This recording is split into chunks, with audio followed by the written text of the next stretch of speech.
Okay, Assalamualaikum and a very good morning, Dr. Esuko Ogasawara, Yang berbahagia Datuk Lau Beng Chu, Yang berbahagia Profesor Datuk Dr. Shamala, Mr. Suhardi alias, Madam Nurul Huda, ladies and gentlemen, a warm greeting to all the participants gathered here today again in the ASEAN Women in Sports Conference last day.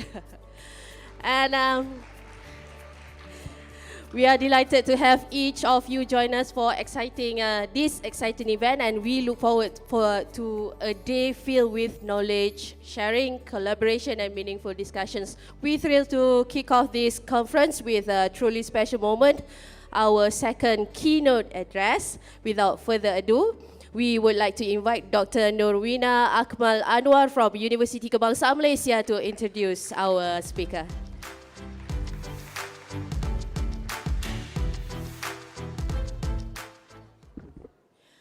Our honorable speaker today holds a Bachelor of Laws Honours University of Malaya, Malaysia 1982 and a Master of Science in Information Technology Staffordshire University, United Kingdom 2006. Admitted and enrolled as an advocate and solicitor of the High Court of Malaya 1983 and has been in continuous law practice. Currently, a consultant in legal firm and a registered mediator of the Malaysia Bar Council Mediation Centre and a notary public. Served as an elected member of Malaysian Bar Council since 1996 until March 2016 and is a member of the Conveyancing Practice Committee. Chair of Malaysia Sports Dispute Committee, Secretary General of World Baseball Softball Confederation. She is the President of Softball Asia, formerly Softball Confederation of Asia, SCA, Chair of the Federation Court for the Commonwealth Games, Gold Coast 2018. Members of the Ethics Committee of the International World Game Organization, members of the Ethics Commission of the Commonwealth Games Federation, Technical Delegate Tournament Director for Softball at various Asia and world level tournaments, as well as at multi-sports events such as the SEA Games, Asian Games, World Games, and Olympic Games, and former national netball and softball player. I would like to present to you Datuk Lau Beng Chu. Give her a big round of applause. Please welcome Datuk.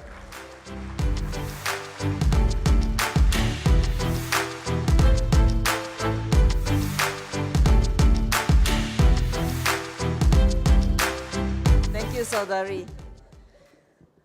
Ladies and gentlemen, just call me Beng Chu, all right? I always tell people that otherwise, if you use the title sometimes in Malaysia, then the whole room will be answering, and I don't know it's me. Right. First of all, I would like to thank the organizers for giving me this honor and privilege to share some views about a very important subject, which is women in sport, and I see that you've got a very powerful theme, and when I ask for the list of participants, there's also a powerhouse in this room itself, right? The topic they gave me was looking in the mirror, but I've changed it to and reflecting forward. I thought looking in the mirror was a reflection, and then with the reflection, we move forward. So it's a little bit modified, looking in the mirror and then moving forward. Just a bit of context in ASEAN. I hope I got the population correct. ASEAN is very important, not just because we are here, but people underestimate the resource and potential and the power that ASEAN has because of the population. And also, just as a start, well, because we are in sports, we like to call ourselves being independent. There's a difference between ASEAN, some of you may wonder, Southeast Asian Games Federation. We have the SEA Games, which is Southeast Asian Games, but the Para Games is known as the ASEAN Para Games. But the Southeast Asian people pride themselves, or at least we pride ourselves in sports, that we are an independent organization. We are not a governmental organization, which ASEAN is. It comprises of the governments, but the Southeast Asian Games Federation is an independent organization. And if you look at the years, it's been in existence since 1959 and has been doing the SEA Games every 2 years, except for Vietnam, where it was postponed by 1 year. Right? And it comprises of the National Olympic Committees as members, whereas ASEAN, we're talking about governments.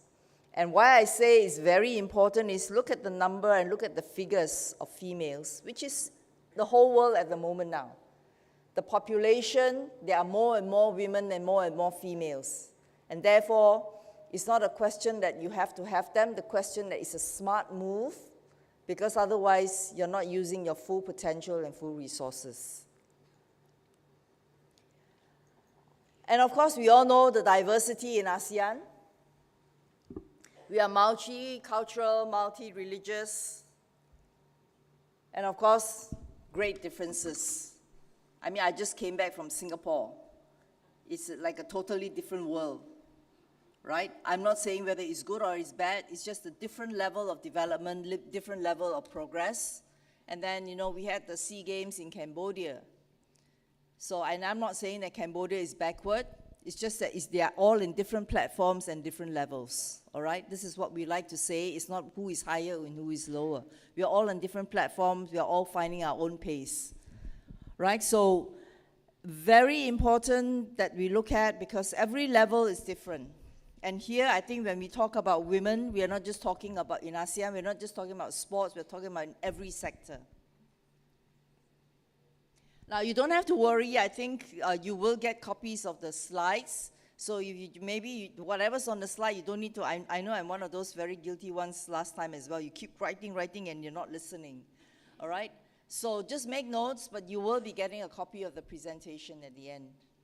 My apologies, because, I was rushing, and I was, being the lawyer and being the perfectionist that I am, I always think that it's never perfect, and I want to make changes, right?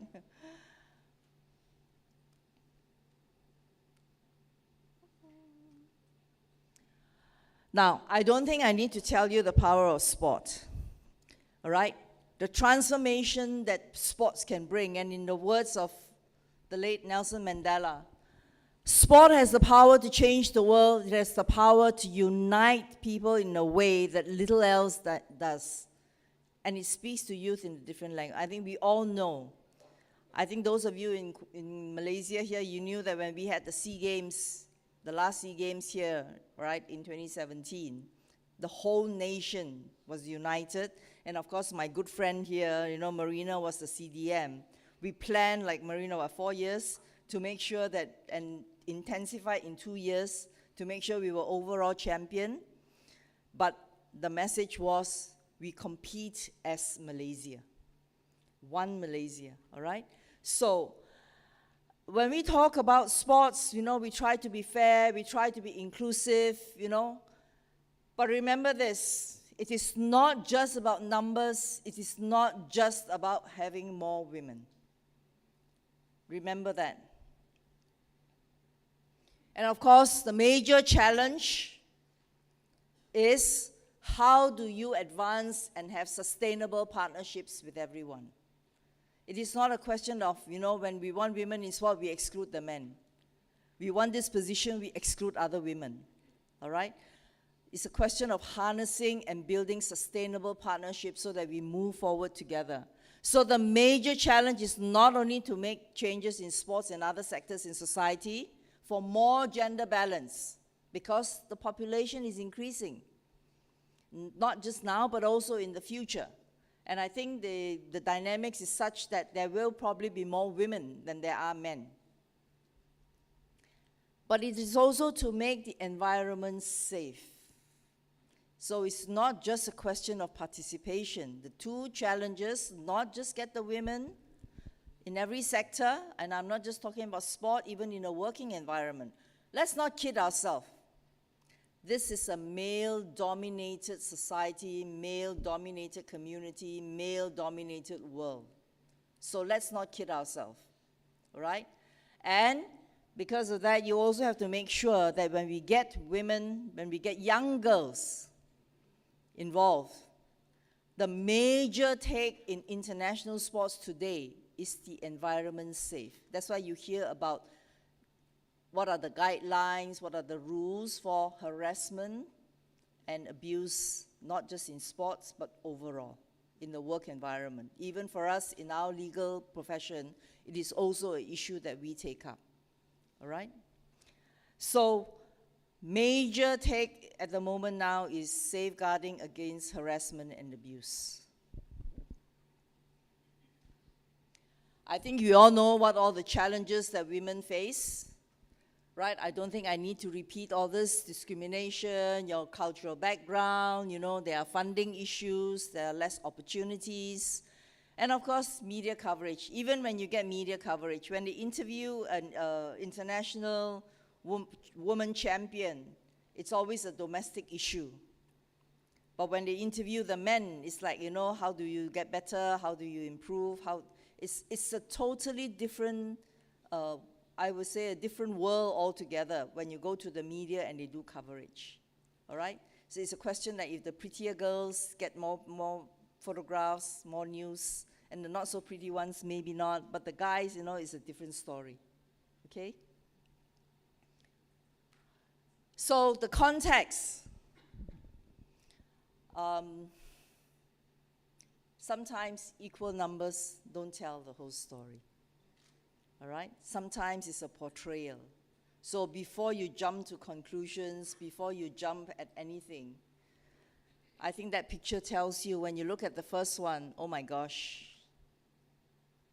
the fox is swallowing up the poor and little animal. But when you look at it on the other side, there are always two sides to a coin, whether you look at your palm this way or this way. All right? And of course, the bottom one is my favorite, actually. I have it in my room. Depending on where you're standing, if you are right, doesn't mean I'm wrong. People always think that if you are right, I must be wrong. No. Because you are looking at one direction, it's the same number. But because you are looking at it in different directions, and we jump to a conclusion. So what I'm trying to say is, portrayal, the reality, sometimes it can be very, very misleading, all right? And the involvement of women is one of the most discussed topics, believe me. I mean, this Women in Sport conference seminars, I think Dr. Esko and I, we were just talking about those days in Oman like 2 decades ago. We have been talking about it, and today we are still talking about it, all right? There are many, many initiatives, many, many action plans everywhere in the world. They give you directions, they give you goals, they give you objectives, Some of the examples that we have here, In Brighton, I think Dr. Zuku will remember, Brighton was how it all started. And then, we went on to Helsinki, and every International Women in Sport conference, this is revisited again. Then, of course, you have the IOC, which is the International Olympic Committee, which does the Olympic Games. They have now, what they call Agenda 2020. At the time, it was a big issue, right? And I can tell you that, the IOC agenda is not a simple one. You're talking about 21 gender equality and inclusion objectives within that agenda. 5 pillars of action, right? You're talking about women in participation, women leadership, how to make safe sport, portrayal guidelines, to tell the media how you should be doing this and what you should not be doing. And of course, resource allocation. They give special funding for women in sport initiatives and projects. So it is a big thing. And then even in OCA, they have formed the Women in Sport Committee. They come up with plans in the SEA Games, in international federations. Like I belong to the World Baseball Softball. We are very conscious of this. And of course, there are many, many other sports and sports-related organizations that does this. Even in ASEAN, they have their ministerial meeting for sports ministers. They have an initiative. I think one of the 2017, again, they emphasize on gender equality. And of course, even in Malaysia, we have our own sports action plan for women in sport. I think all of you have that booklet. All right? And then, of course, even in the Malaysia plan, Rancangan Malaysia, starting with Rancangan 11, we have got a lot of specific initiatives and objectives for that. All right? So what's the position of women in international sports? When the Olympics started in 1896, women cannot take part. You stay at the side and you clap the hands when the men compete and win. That was the role of women in sport. Right? So there was a role. You are the audience and you clap. Then you talk about 1900. Look at the year 1900, females started participating. Less than 2%, but at least they allowed. This is 22 athletes out of 997 in the 1900 Olympics, Olympiad 2. Then in 2021, the IOC loves to pride themselves that, oh, we are increasing women, we have more women, and we hope that by Paris Olympics we will get 50%. This is 120 years. Huh? Please make a note.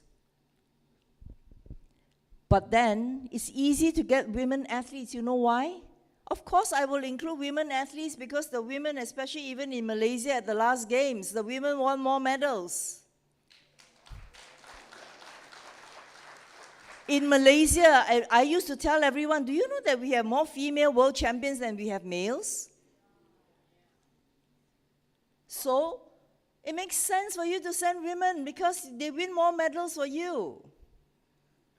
But what about the team managers? What about the coaches? What about the doctors? What about the physiotherapists? Okay, fine, I can understand. They say, oh, but then the coaches, we have very few female. Team management is not rocket science. It's easy to learn how to manage a team, but you know what's the favorite thing that they used to do? And I know that when I was in the Olympic Council, they used to, I remember Tunku always says, well, if your team, if it's a women's team and your manager is a male, you know who is going to ask you a question. They put the team manager as the male, then they ask for an additional chaperone. Why? Why can't the female learn to be a manager? It's not rocket science. Because the men all want to go. Everybody wants to go. So we add one. No, we don't add. For example, you know, when we have women athletes, why are all the doctors males? You mean to tell me we don't have good female doctors? So, but then you're insulting us, the medical profession. You know, it's like the lawyers come and tell you, why you must say it's a woman lawyer. A lawyer is a lawyer. You're insulting the profession. No. You're insulting the women lawyers. You're insulting the women doctors. You mean to tell me that none of them are good enough? Right? So we're dealing with all this. The representation, so when you talk about women in sport, don't get fooled. Athletes is easy to get. You win medal, you will get to go to represent the country or the community or the whatever else. But it's the other part that we are very worried about, right? London Olympics, first time in the history, remember we started 1900? First time in the history of the Olympics, every NOC had female athletes. Athletes. How many years is that? They didn't even think that it was necessary to send the female athletes. Of course, it takes a longer time to be a champion. I think in the first day you already said, like Nicole said, you know how many years it took me, you know how much hard work it was to become a world champion? Even Charlene here will tell you, you know how much hard work it is. First time since 1900, first time Brunei, Qatar, and Saudi Arabia sent female athletes. And that also, look at the number. In the Olympics, we have 10,500 athletes. And look at the number from each of these countries. Right? So that's where we are at, even in athletes-wise. So don't talk about sports officials. In Asia, what about in Asia? In the Asian Games, what's the percentage? The highest number I saw was about 39-40%. But that's only athletes. Even CDMs, the chef de missions, the heads of delegations. That's, again, for me, not rocket science. You just have to teach them how to do it. It's not like coaching. It's a little bit different, all right? And we've got some of the top managers in the world that are women. And in Malaysia, as I said, people don't realize it, but our women do win a lot more medals. We do have a lot more women athletes today that are world champions, that are Asian champions.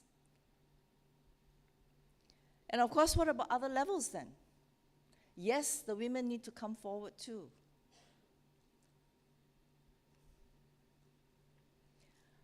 Then I come back to the conference. This was, I was told that the theme focus of your conference, and with an emphasis on gender equality, women in sport, and my topic this morning, looking in the mirror, the reflections, and how are we going to move forward. First topic, leadership. Those of you who think that being a leader is someone that, that must always be leading, it's not about personal benefit, right? That's not leadership. It's not about getting power, it's not about recognition, it's not about wealth.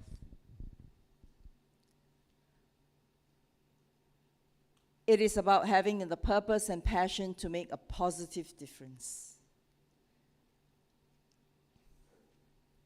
It's not about being popular. My favorite line that I tell everybody that I work with, and I will have to work with people from all over the world. It's not just in Malaysia where you have to work with different races, different cultures, but I have to work with people with different nationality. My first line, you don't have to like me. I know you won't like me, but I'm not asking you to like me. I'm not asking to be popular. I'm just asking you to work with me. You have the same purpose, I have the same purpose. And that is why if you look at the Western world, why the companies are so successful. They don't have to like each other. I don't have to eat and drink with you. I don't have to stay in the same house with you, or in the same room with you, or share a room with you. But we have the same purpose because all of us are in sport. This is what we want to do.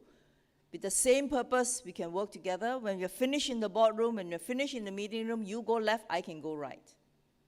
So you don't have to like me. Being a leader is one of the most unpopular positions. If you are a leader and you are very popular, I would think that I will then start to ask myself why.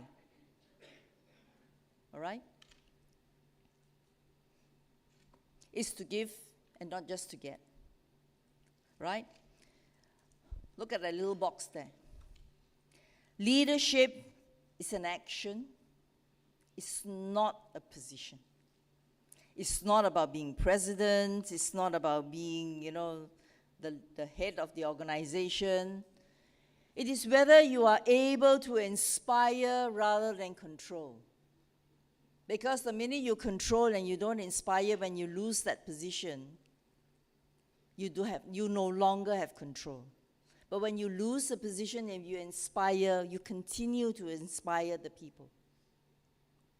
Right? So get the concepts correct. It is about creating value, it's not getting. I mean, a lot of people say, what do I get, what do I get? My first question to everyone in my organization, what are you bringing to the table? What are you giving to the organization? Before you can say that you're entitled to take anything. It's easy.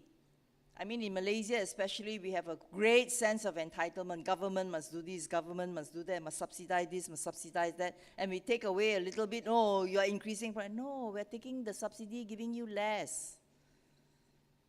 Not increasing the price. We're taking the subsidy a little, giving you a little bit less. So the sense of entitlement has to stop. When you go out there, people are not going to beri laluan. All right? So you have to change the mindset. You need to transform.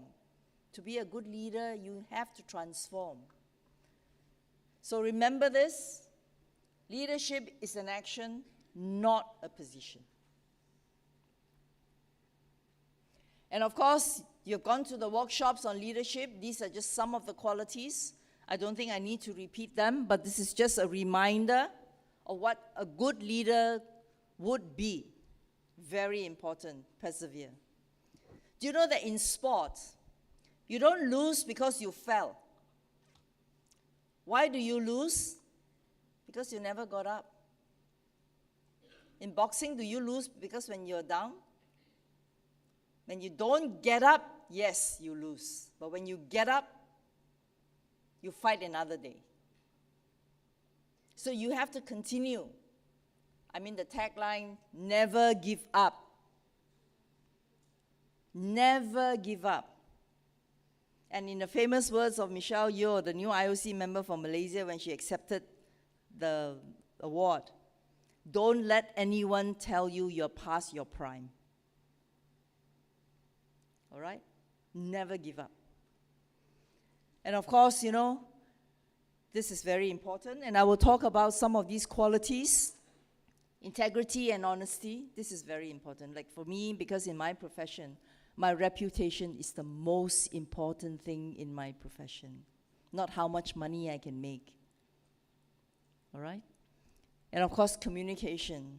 You know, one of the things that people always say that lawyers, you talk too much, talk too fast, talk too soon. They can't be more wrong.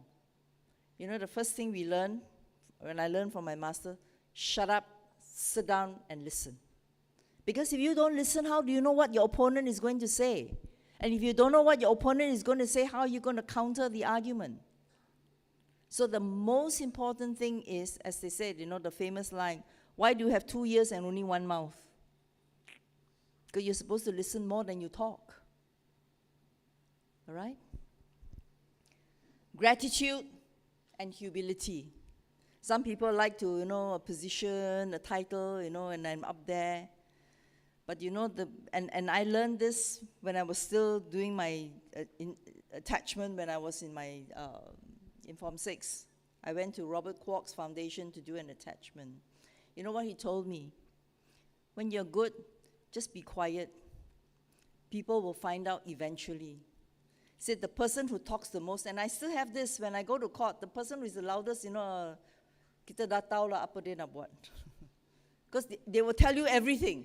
The one I'm worried about is the guy who's sitting in the corner keeping very quiet because I don't know what he's up to.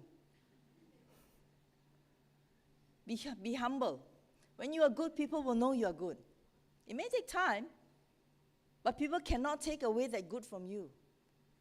People cannot take that integrity and that honesty away from you. But you have to be prepared. All right? And of course, you must have empathy. You must be able to motivate people. I believe in life, if I can make a difference to one person's life, that is already a huge achievement. And the world needs that today. Now, you cannot talk about good leadership without talking about good governance. All right? And what does good governance mean? Because we have to be accountable. For example, your sponsors. Even the National Sports Council that gives you money, the government that gives you money, the companies that give you money, or the people, or even the parents. I remember I had one time a parent came up to me, do you know that I gave you my girl when she was so young? And I trusted you with her. Therefore, you have to look after her well. Because we do this, because we do in our world, baseball, softball, I love doing age group competition, the under 15, under 12, under 15, under 18. Because this is where you make an impact, especially in today's world. All right? And you have to protect, because that's what your reputation and interest is about. Very few people may not understand this, but your reputation depends on good governance. Whether it's amongst the athletes, and which parent will want to give you their son or their daughter if you're an organization that cannot be trusted, that doesn't look after them well? Which sponsor will come to you when they know that instead of using the money for the athlete, you're using it for something else? So good governance is very important. And of course, when you talk about good leadership, you have to also talk about good ethics and integrity. And one of the most powerful pictures that I have in my room is that integrity is the most valuable and respected quality of always keep your word. I always give this illustration. When you wear a white shirt, when you have an ink blot, you can Clorox it all you want.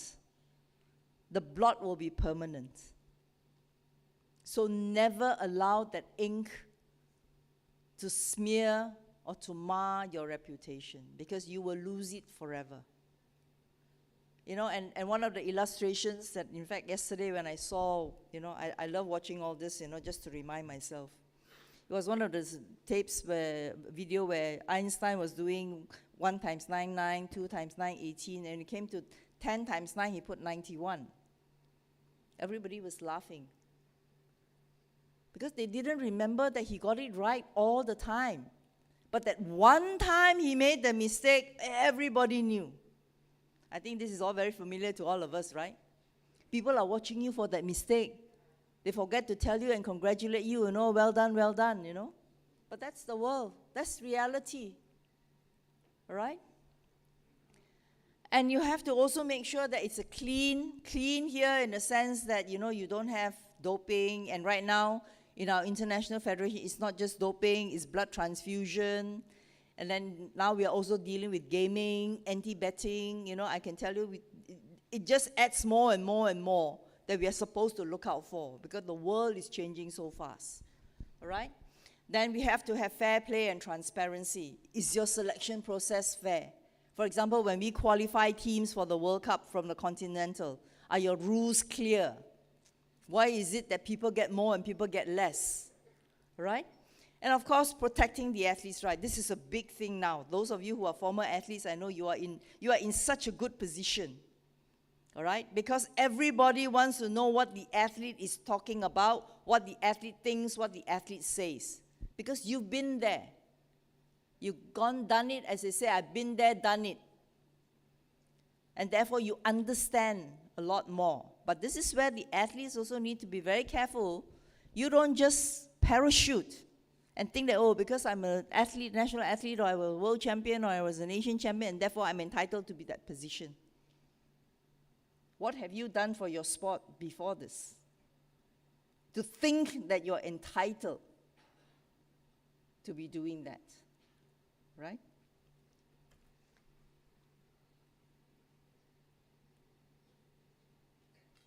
And of course, we have different types of practices, whether it's ethics, whether it's moral principles, whether it's legal practice, and whether it's professional. We talk about professional practice today because sports is different today. Those days, it used to be amateur. Everybody was an amateur, everybody was a volunteer. Nowadays, people get paid to do sports. People get paid to be in positions. Right? So it's professional practice.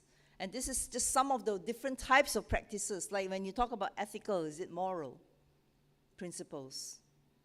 But then, of course, a black is a black, but some people, for them, gray is also black. Right? For some people, white is white, but for some people, when it's a little bit beige, it's also white. So it all depends. Different people have different practice. And, of course, legal practice is easy. It's not just the law of the land. For example, in Malaysia, you've got the Sports Development Act.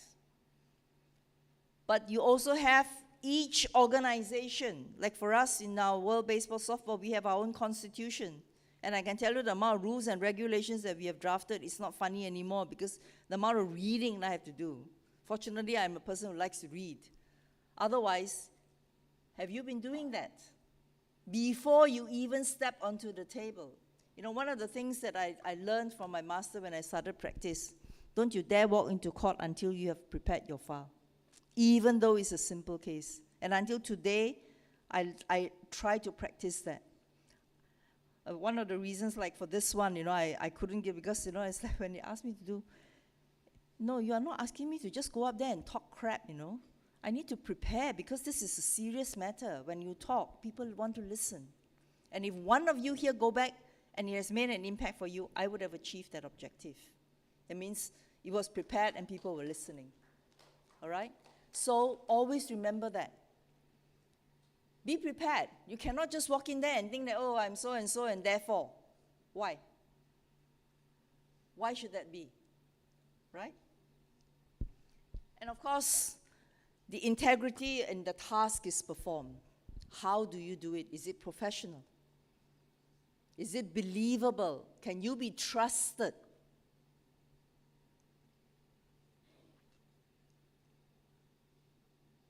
And of course, you can always come and tell me different country, different religion, different practice, but for me, there are some basics, some core values that you cannot come and tell me that, in my country is different. No. Fair play is fair play.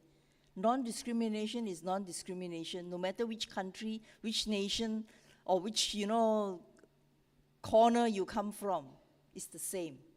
So no matter what people tell you at the end of the day, there are some, it's like You do not run a red light, you do not run a red light, that's it. The whole world is the same. Right? You do not steal, you do not steal. The whole world is the same. So there are some basic core principles that are applicable to the whole world. All right? And something which is lacking in today and very, very important, respect. You know, I was in the Malaysian Bar Council for 20 over years. The first thing we decided was, we are all going to agree to disagree. But I will respect your view. You have to listen to my view. At the end of the day, can you imagine, every month I go for a meeting, we have 36 to 40 lawyers in one room discussing, and at the end of the day, we have to come up with a decision. And when we walk out the door, all of us have decided, I'm sorry, you're in a minority. You have to respect the majority view. You can still continue, but when you walk out there, there's only one view. If you want to have your own view, you can resign and you go out there and talk on your own. And that's why the Bar Council until today is a very powerful organization. Whenever there's anything wrong, first thing they go to, let the lawyers march and fight for us. That's the power of an organization, right? When you learn to work together despite the differences. And you must ensure you stay united, all right? So as I said, there are some basic principles. And what's good governance in sports? There must be objectives, there must be mission, there must be goal. It's not just to go there, SEA Games, you are going to win 111 gold medals. That's not the target by itself. How do you do it? How do you achieve it? Does it mean at any cost? A lot of sports organizations find out when the Constitution was last drafted. We have constitutions that are 1960, 1970, excuse me, we are in 2020. But they're happy because as long as I get to be in that position, it doesn't matter. Then when something goes wrong, oh, we need to make changes. But never mind, if I remain in power, it's okay. In my organization, for every year, and I'm going next week again, every year we sit down to review. And with the COVID, it was a really good thing for us because then, all of us sat down, and we started reviewing all our constitution, our objectives, our mission, right? So, and our transparency, our legal finance management, you have to do that if you want to be in that position because that's what you're there for. Not to enjoy the benefits and go, and enjoy the games, I'm going there as somebody. No. People put you there because they trust you to do something for the organization.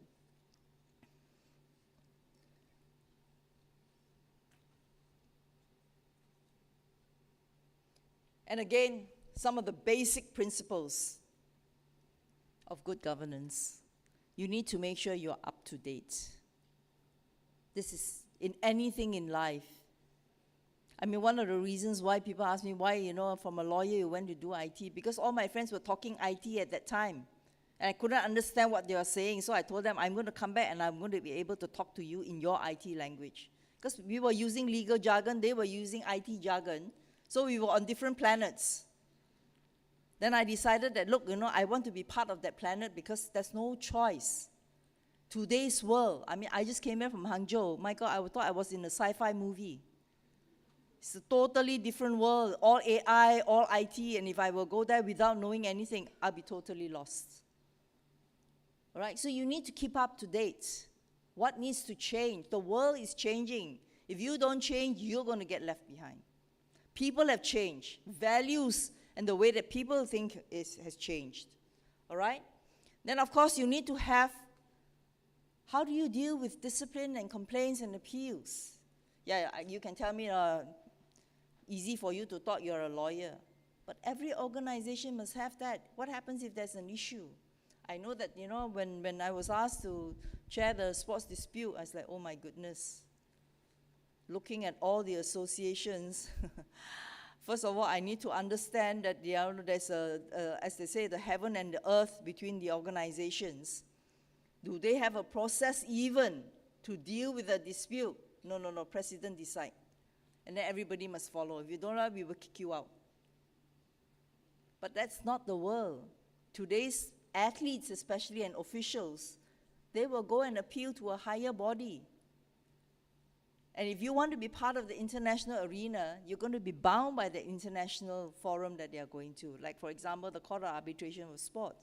You may not like it, but they can, because you want to be international sport, you follow these rules, all right? And of course, protection, whistleblowing, this is so important today. Confidentiality, you know why it's so important? Because there are no more secrets in this world. Everything is on social media. I know exactly what you're eating for breakfast, lunch, and dinner, and tea time. And I know exactly where you went, what time you left, what time you came in. Right? But people have to understand that confidentiality is an important thing. Like for me, I'm a very private person. It's very difficult for you to get any information out of me. Right? That's very important. Confidentiality is important. And then you need to protect the people with confidentiality.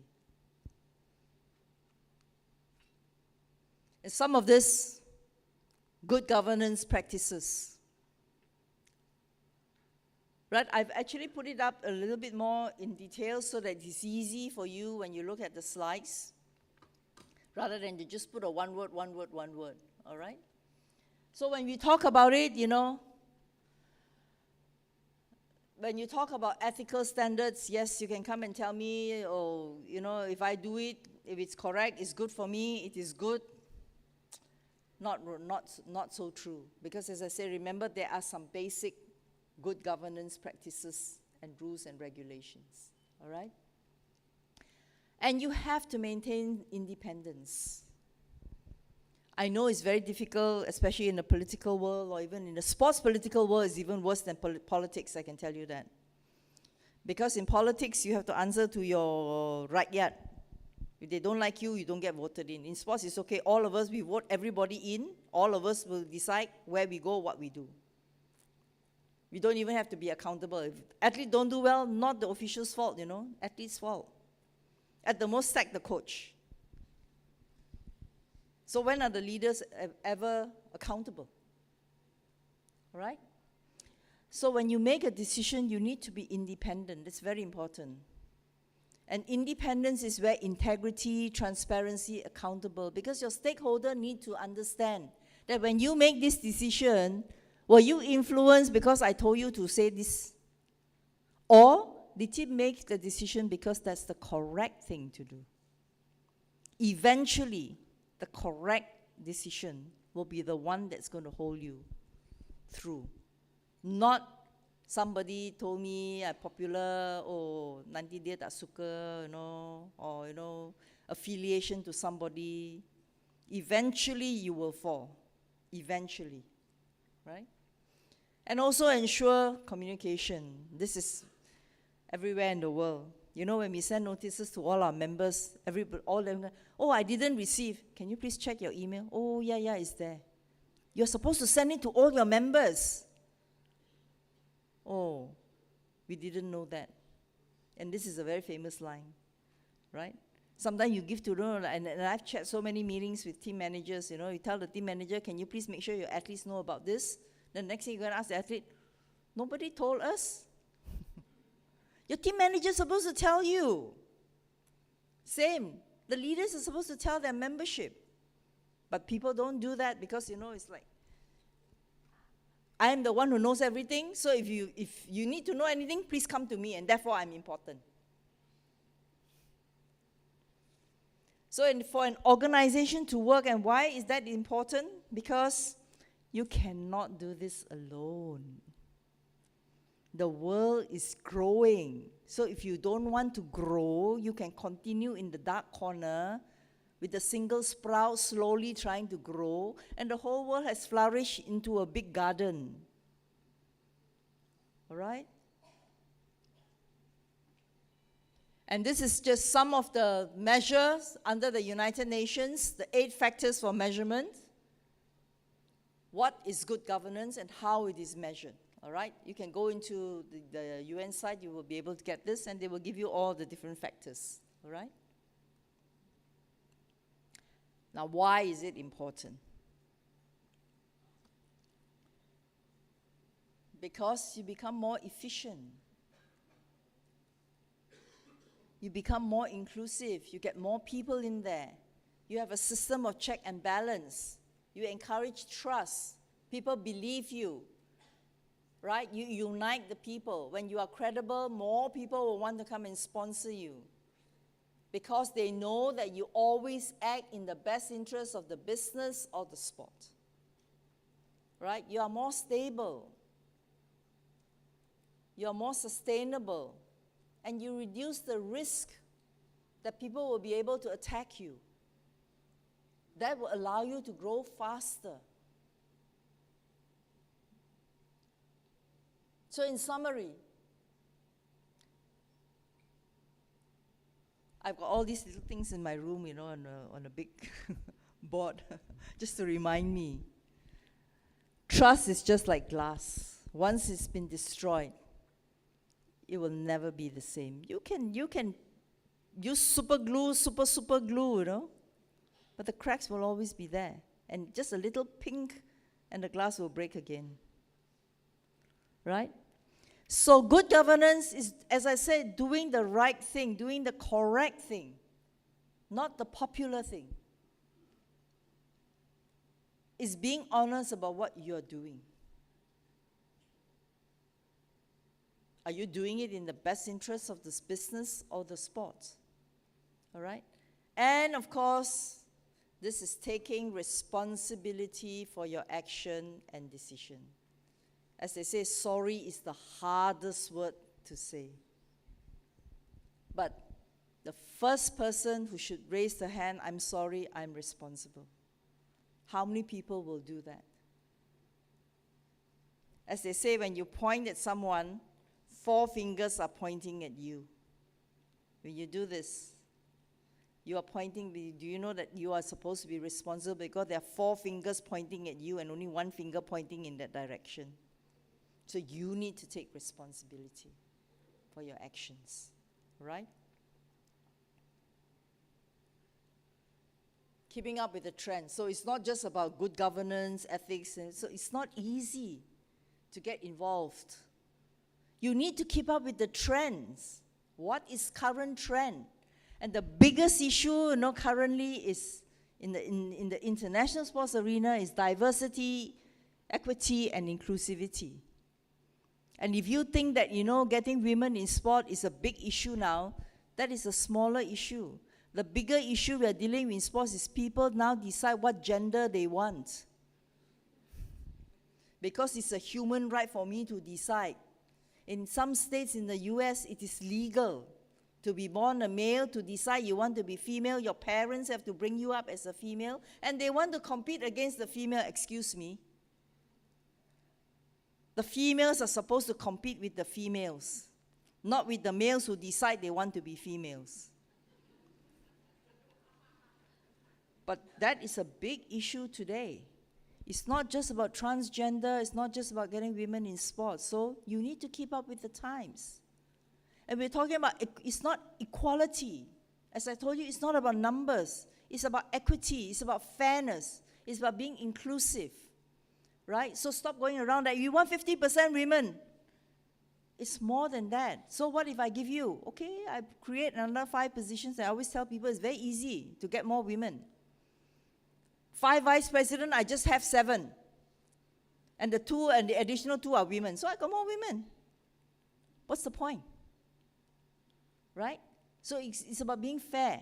And it's being inclusive. Are you including them? Okay, fine. You know what? I used to tell people, and I think Azuko, we know this, when they all started the Women in Sport Committee, everybody in the Women in Sport Committee are women. Then we give you some women issues, give you a little money, then that's it. Go in the corner and go and talk about your women issues, and the rest of us, we talk about serious business and sports. Right? But it's bringing them into the mainstream. including everyone in the discussion. So when we talk about, these are the 4 main topics, and I will touch a little bit on each. As I said just now, what is diversity, what's equity, what's inclusion? This is just to give you an idea what I'm talking about. This will be in the slides which you are getting. And why is this important? Because to be successful, you need to know what the issues are. You need to work around and get solutions for the issues, all right? And it is based on the principle that people can thrive professionally and personally. That's why it's important. You don't have, as I said, remember, you don't have to like them. You don't have to like whatever it is that they're thinking. You can be different, but you can still work together. This is why the world, we are all not of the same color, we are not of the same, build, it's totally different. But it's learning how to get together. Then we talk about, as I mentioned to you, the big thing now today is, where's the athlete's voice? Even for us, we have included athlete male, female for baseball, male, female for softball, and we're including our new discipline, baseball 5, we even included a representative. Because we want to know. I mean, I tell myself I'm in a different generation because, I don't know what the young people, because for me, the young generation, I call them look at me generation. Everything is go to Facebook, you look at me. Go to Instagram, you look at me. Go to, Twitter, you look at me. Everything is about me. So you need to understand that it's different. Those days, our mother and our father, oh, never mind, I give you. Oh, never mind, I give you. No, it's me. What am I getting? It's a different world. So therefore, we need to understand the athletes. We need to give them a role to play. It's just beyond putting them there. It's giving them a role. For example, in our World Baseball Softball, for all our World Cups, we appoint an athlete's representative to be a safeguarding officer, an anti-doping ambassador, because they then interact with the athletes. They are at that generation. Young people nowadays, they don't like older people come and telling them, oh, you come from a different generation. But when it's their own peer-to-peer, the message gets across much faster, right? So that's why they're very important, and this is why I put there that, we have in our own competitions that each one of them. An online presence, physical presence of athletes. They have their online meetings, then they have their physical meetings. We make sure that whenever we have meetings, we include them as well. All right? And of course, data protection. Young people today don't understand that, there is such thing called confidentiality and data protection. Everything is scanned online. QR code online. Fill in the form online. They don't realize that a lot of breach of confidentiality happens with that. I think Dr. Shamala will be able to tell you. There's no secrets on the internet. All right? You may think there is. They will tell you, oh, protection. At the end, there's no such thing. You can go into the system and you can get everything that you have keyed in. All right? Esports. I know this one is not very popular with some people, but even for us, we didn't have a choice, because when COVID came in, we not only sat down to review our constitution, we reviewed our structure, we even bought our own building, because the money, we couldn't have competition, so we had some money, so we decided that instead of paying rent, let's buy a building. Then we decided, hey, the kids and everybody is, even the older generation, everybody is online. And then we realized there's a huge world of e-baseball and e-softball. So we decided, look, we are not going to be left behind. There is an ecosystem in esports out there that the traditionalists are missing out on, right? So we decided that, look, we need to do something. So we amended our constitution. We decided that if you want to do e-baseball, e-softball, sorry, it comes under us. It's part of our discipline. It's not just baseball, softball, baseball 5, e-baseball, e-softball, even para sports, we amended the constitution to include, so that We are true to what we call all-inclusive. And we want to make sure that we expand the base of our audience and our following. Because there is an exponential growth, whether we like it or not. You don't have a choice. And we developed our own strategy. In fact, in World Baseball Softball, we did a 3-pillar esports strategy. We had what we call the mobile apps. We have our e-baseball, e-softball mobile app. We also have the professional. We're already running, at the moment now, our e-baseball series, which is online. And we do a hybrid, which is, the professional is the console. Hybrid is when it's a virtual world. You know, when you wear something and then, you're all in the same world, in the virtual world somewhere. We even have a virtual baseball World Cup for people, right? But to do that, it was a huge investment. We went to the best in the world to partnership with them, to engage, because they have the audience, and we want to get new audience. So it makes sense to work with somebody because, if you ask somebody like me, and our board, we are like the older generation, the older people with the traditional bat and ball. These guys, all they need is a console or mobile or smartphone. They don't need all that. How do you engage them? And that's why we started virtual competition. This is where the change of mindset is very important. You need to adapt, you need to innovate, all right? There is a complexity because it keeps evolving. All of you got your smartphones, every 3 months they ask you to update. Whether you like it or not, you update. If you don't update, they will tell you, sorry, your app is out of date, you cannot go in anymore. All right, so this is where you need. But then you need to also engage expertise because it's a new world altogether. I'm sure somebody like Dr. Shamala has to keep working with people all the time because it's such an evolving world out there, all right? Then, of course, you need to update your strategy and structuring. Because of the changing world, you need to keep changing, you need to keep updating. As I said, even your smartphone is telling whether you like it or not, please update. All right? So this is telling you that you don't have a choice. The world is changing. You need to update. You need to restructure. So you need to look at your strategic plan. What do you want to do? Do you need to make changes? And you need to monitor it all the time. As I say, we keep reviewing ours every year, every 3 months, 6 months, and every year we keep doing that. One of the good things that came out of COVID was we were able to have more time. Instead of sitting around dwindling our fingers, playing legends, whatever, we decided that we need to make some changes to keep up with the times. Then you need to restructure. And this is another one that I picked up from my room, The pessimist complains about the wind. The optimist expects it to change. But the leader adjusts the sails. Because you're in the boat. The wind is coming. What do you want to do? Do you want to ride with it? Are you going to go against it? Or are you just going to sit there and complain? This is what I call the whiners and the complainers, So it depends on what you want to do. Because if you don't do this, many things will be forced. It's like the global pandemic. Yes, everybody, it was not a good thing to happen. It was forced on us. But then do you just sit there and just do nothing and expect somebody else to do something and the world will get better? Yes, it will. But are you just going to wait?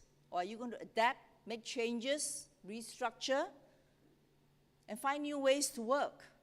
For example, in World Baseball Softball, we had to amend the constitution because suddenly, we have to do hybrid meeting, virtual election, virtual decision making. You don't have a choice. You have to do it. If not, you'll be left behind. 3 years we shut down? You can't. And of course, one of your topics that you talked about was coaching.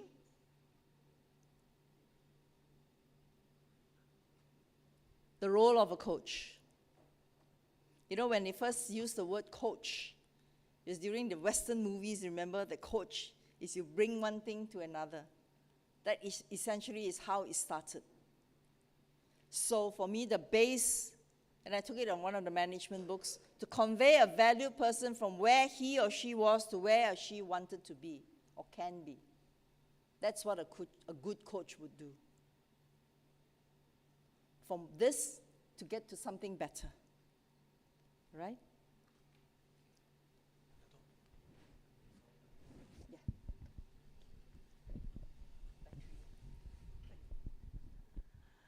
Training the athlete, I think you've done this in your workshop. You know, as a coach, you need to define strategies, you need to analyze, you need to build confidence, long-term, short-term. And you need also, very important that most coaches forget, it's not just coaching physically. And I think one of the things that Malaysian athletes, we don't do enough of and that we lack, the emotional, creative intelligence and the confidence that when we go out there, we can compete with the best. We don't need somebody to help us to give way. You don't work so hard, you don't run so fast, give me a little bit chance and I can beat you. That doesn't happen in the real world. You want to win, I also want to win. Why should I let you win? You want to win, you come and compete with me. You prove you are better than me, then you win. All right? So this is something. And also here, a lot of the coaches, and it's not just in Malaysia, we find it even in our own sport. People are very reluctant to use sports science and research. You don't have a choice. You know, I was talking to some of the coaches from China, Japan, and Korea. They said that when they win a tournament, the first thing they do when they go back, Malaysia, we celebrate for 20 years. But you know the first thing they do, they go back, we are going to research because the next time they come around, they want to beat us, so we want to make sure we are better. The champion telling you that. We're going to do a lot more research, we're going to go in depth, we're going to study how we are going to be better, so that the next time around, they think we are here, we're actually here. That's how the champions keep getting better. And I'm sure you heard from Charlene, you've heard from Nicole, you know, that's how you get better. All right? Even, you know, Nurul, those days, you know, that's how you get better. You just improve yourself. You have to keep improving because people never used to run the 100 meters in so fast. So if you want to keep running your 100 meters at 11 seconds, then you are like people, you know, 20, 30 meters away, people have finished already. That's where they're at. But you're still there, right? So you need to keep changing. It's different, right? And I always think that a coach, you must have a dual goal. Not just build winners in sport. Is winning everything? Is it the only thing? I remember Vince Lombardi, you know, the famous American football coach. Winning is everything. Is it medals at all costs? Are you also going to build winners in life? You know, one of the things that, the message that we did for our U15 and U18 competitions, we tell the athletes, whether you continue in our sport, we will be happy if you are. But we hope that the competition will give you a life-changing experience for you to do better in whatever you choose to do in life. That's what a coach will also do. And I'm sure you've got many inspirational stories. I mean, Marina here will tell you, and she herself has been one, where she has inspired so many of her students when she was in the sports school, that you want them to be winners in life, not just to have a gold medal around them. Right? That's very, very important. That's what you want to do because the life, and as I told all the athletes, the softball and baseball boys and girls, we want this competition and your experience here to have a lifelong impact, positive impact, so that you can go on to be successful in life.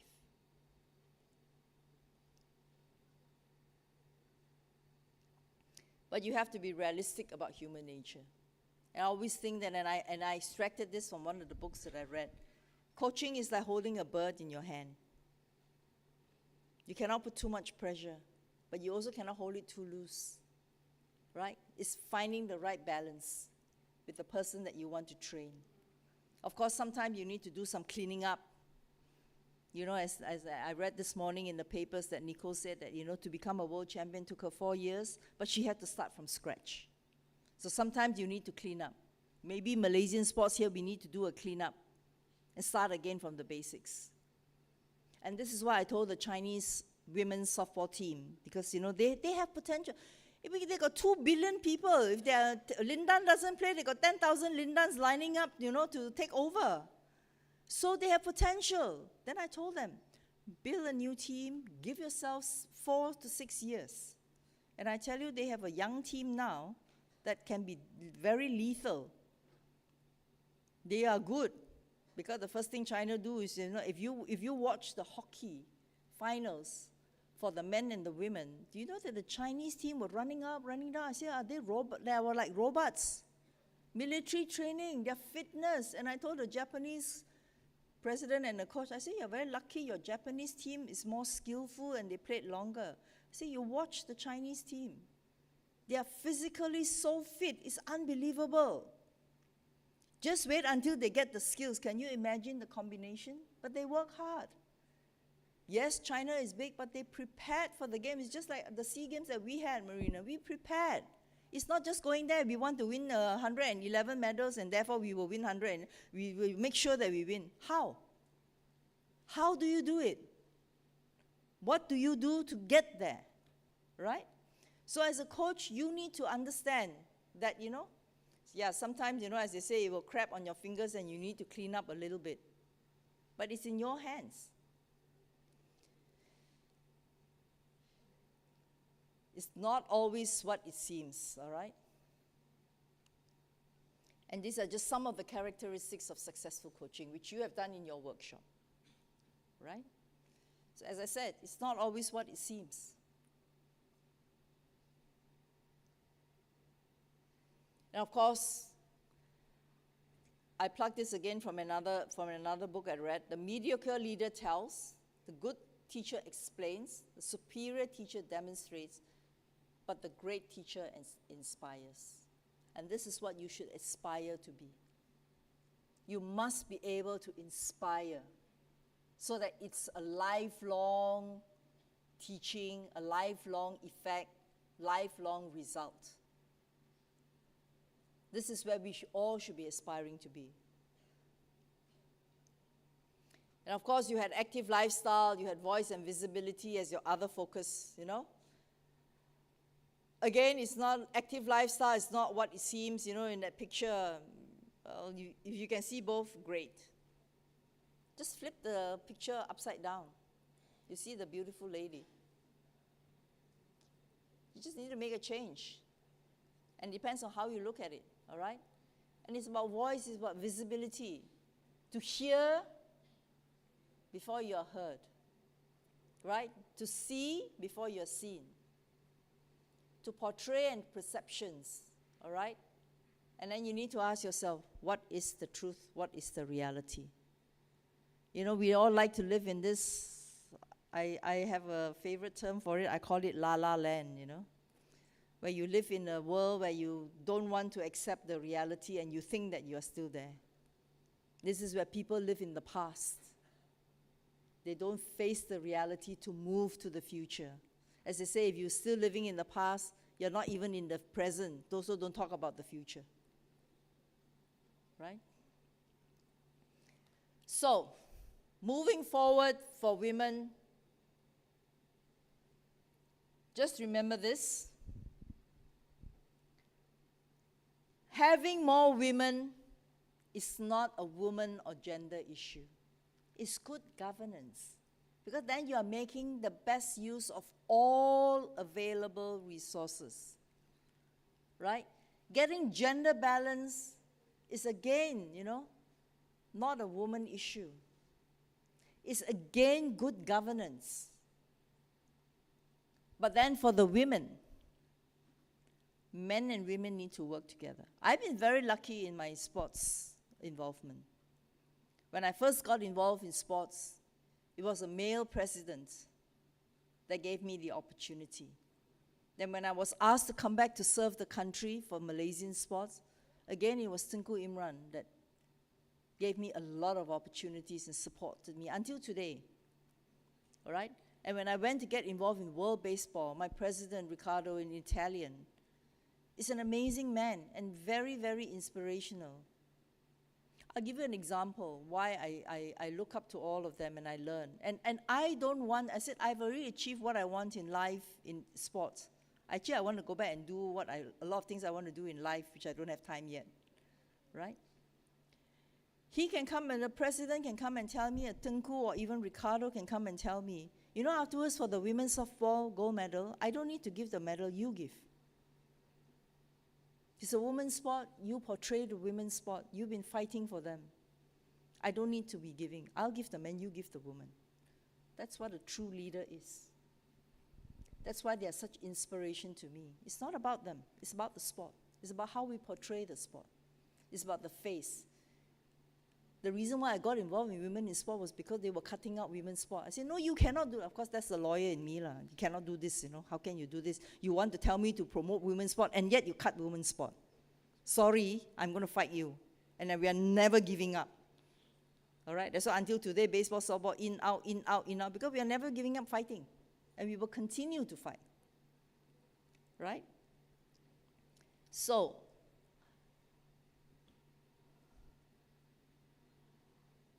some problems you can only solve when you work together. Don't think that women, we have to exclude the men. Then only we can move up. Right? There is tremendous potential, I can tell you, and having worked with a lot of men, and of course, as I said, I've been very lucky that I've always had men in sport that supported me, because they realize that, I mean, can you imagine you want to go and do women's softball and you go there, you know, two men, you know, going to talk to women about women's sport. In fact, I tell people now, I find it very funny because we have men baseball and women's softball. Now I'm fighting for men's softball. So every time my line is like, I think it's very funny, you know, because I'm supposed to do women's sport, but I'm fighting for men's softball, women fighting for men's sport. And they laugh, but the message gets across. So I found a way how to promote.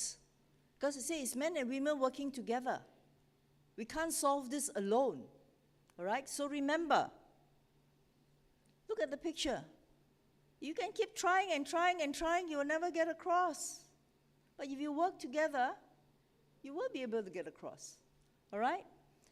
So it is about the theme for the Women in Sport Conference in Los Angeles. I can't remember which year. Remember Zuko in Los Angeles, Anita de France? The theme was Together Stronger for the Future. All right? So don't think, remember our theme, inclusivity. You don't need to exclude anyone. Right, so I hope this works. I need to get this, yeah.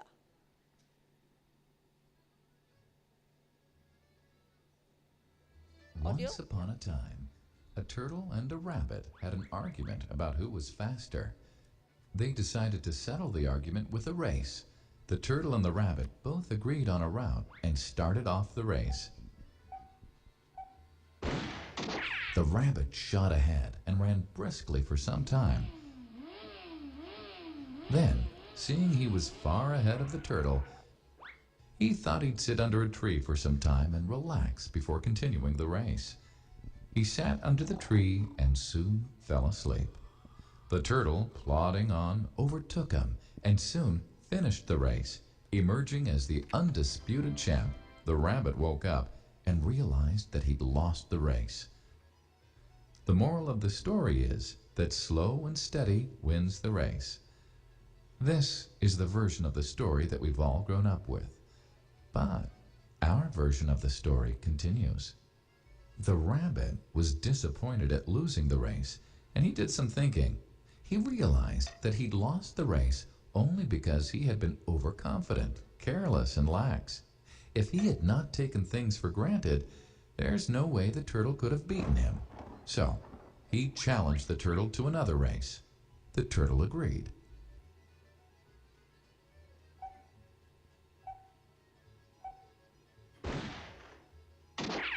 This time, the rabbit went all out and ran without stopping from start to finish. He won by several miles. The moral of the story? Fast and consistent will always beat the slow and steady. It's good to be slow and steady, but it's better to be fast and reliable. But the story doesn't end here. The turtle did some thinking this time and realized that there's no way he can beat the rabbit in a race the way it was currently formatted. He thought for a while and then challenged the rabbit to another race, but on a slightly different route. The rabbit agreed. The turtle and rabbit started off. In keeping with his self-made commitment to be consistently fast, the rabbit took off and ran at top speed until he came to a broad river. The finishing line was a couple of kilometers on the other side of the river. The rabbit sat there, wondering what to do. In the meantime, the turtle trundled along, got into the river, swam to the opposite bank, continued walking, and finished the race. The moral of the story? First, identify your core competency, and then change the playing field to suit your core competency. The story still hasn't ended. The turtle and rabbit by this time had become pretty good friends, and they did some thinking together. Both realized that the last race could have been run much better. So, the turtle and rabbit decided to do the last race again, but to run as a team this time. They started off, and this time the rabbit carried the turtle till the riverbank. There, the turtle took over and swam across with the rabbit on his back. On the opposite bank, the rabbit again carried the turtle, and they reached the finishing line together. Both the turtle and rabbit felt a greater sense of satisfaction than they'd felt earlier. The moral of the story? It's good to be individually brilliant and to have strong core competencies. But unless you're able to work in a team and harness each other's core competencies, you'll always perform below par, because there will always be situations at which you'll do poorly and someone else does well. Teamwork is mainly about situational leadership, letting the person with the relevant core competency for a situation take leadership. And that is the end of the story. Now you know how I amuse myself with all the cartoons and all these stories.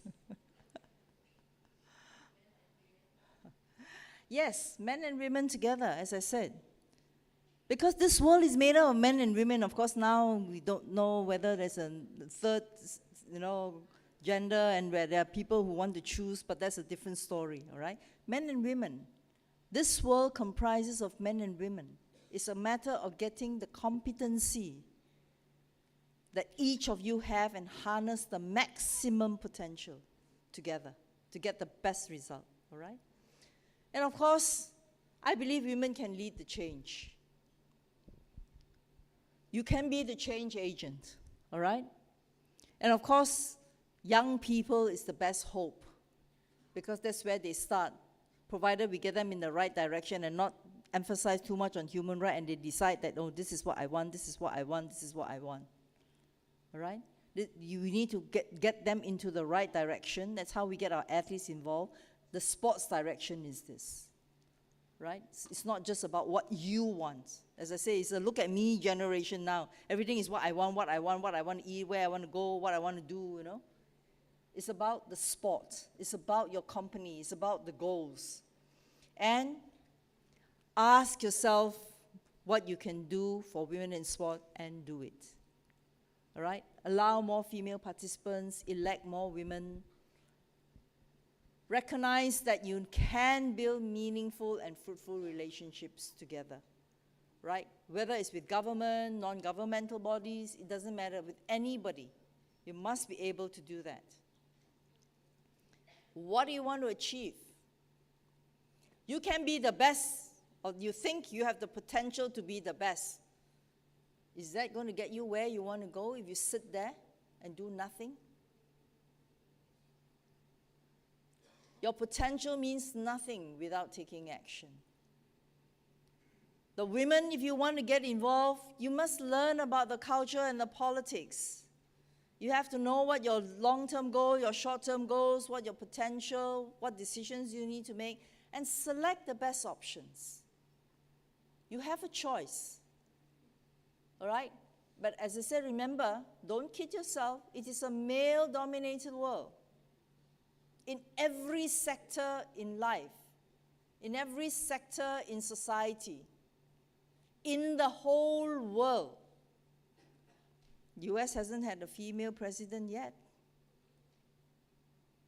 right? And that's supposed to be the country with the biggest champion of human rights and equality.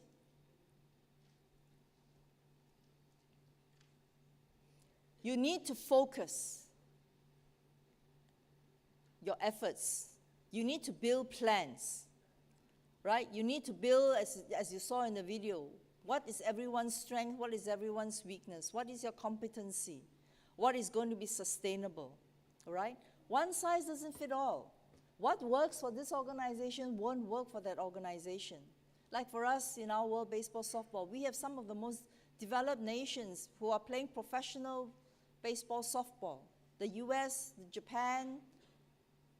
But then we are also talking about, you know, even in countries like Malaysia, I'm trying to introduce them to baseball 5. It's easier, it's cheaper, and you know, we are all amateurs. We don't have the professionals who play for that's their career. Of course they are good. If they're not good, they won't be professional. Who's going to pay to watch somebody who is not good play? Right? So you need to find out where you're at, what will work for you, and set your own plans, set your own KPIs, all right? And women ourselves, we need to pursue. You know, people always say, you must have women in sports, so can you please make me an offer? No, why? I want competent people. And I always tell women, you know, you get appointed, you get elected, be proud that you went in because of competency, ability, capability. You just happen to be female and a woman. It's not the other way around. So sometimes quota systems are not good in that sense, all right? And of course, we need to acknowledge that sometimes the women are the biggest enemies of ourselves. We have women who will not allow other women because on 5 positions, only 1 woman, so we make sure nobody else contests, so I'm the only one. So that's where the quota works against you. But they don't realize, it says only at least 1. Why can't it be that, you know, 4 women and 1 man? It says opposite gender, it didn't say female. We just did the election for the Commonwealth Games, you know. Again, 3 vice presidents. 1 must be of opposite gender. So when we were doing the rehearsal, you know, 2 men, 1. I said, why 2 men, 1 woman? Why can't it be 2 female, 1 man? It says opposite gender. It doesn't say 1 female. It says opposite gender. So if 2 female, the male is the opposite gender. Right? So the mindset. So the women need to understand that you need to be there, because if you are there because you know you are female, they will put you in one corner there. When we need you, your presence, you just come and show your face. Otherwise, nothing else is important. They don't care about your views. They don't care about what you think. They don't care about, you know, your opinion. You're just there because we need to have one. Then the women should work together. 4 female, 1 male. All right? And it says only 1, it doesn't say one opposite gender. It can be 2, it can be 3. So the mindset, all right? But far more work needs to be done at the base. And I think one very important thing about women is that if you want to be elected, you need to stand for election. Then you have to be prepared to lose. Don't be afraid to lose. Right? It's like in sport. You know, when I was doing the U15, you know, when the team lost, oh my God, when I went into the room, they were all crying as if like it's the end of the world. Don't worry. In sport, somebody has to lose. Then you come back next time, you make sure you beat them. Then let them cry. Right? The women have to be prepared to be nominated, and you have to be prepared to lose. And I always take the losing. It's always a blessing. It teaches you about something, and it only means that's not where you are meant to be. You are meant to move on to something different, to a different platform, to do something else, which probably will be more meaningful and more effective. So, women, you want to be elected, you want to be nominated, you should not be the only candidate. You want to be elected on your merits and your capability. And if you are not, it's okay. They have decided, let them move on. You move on to something else. The world is big enough. All right? So you need to do a lot more work. You need to understand the culture, the politics. As I say, sports politics is the worst. I can tell you that. You need to build your own capacity. I mean, for example, I salute all of you here to spend, 3 days to come and listen to people talk, in the hope that, we all teach you something, but I'm here to learn from you, because this is a power. When I saw the list, oh my God, this is a powerhouse audience, You need to build your own capacity. You need to go for seminars, you need to go for training. Don't just because, sebab dia nak kena, they must have one woman there, and therefore, I should be it. And that's it. No. People are not going to continue in that sense. And if you do, the sport and organization is not going to move forward. All right? So you need to build your own capacity. You need to earn the positions to strengthen your own capability, not because of gender equality based on law and policy. Because why? Policy, change the leader, change the policy. Is like in Malaysia, when we change minister, the whole ministry policy change. The whole direction change. So, but when you are capable, people will recognize you. Because at the end of the day, no matter what the policy, they want somebody competent and capable to run it. And you want to be that person. It may take some time, but you are that person that they want, all right?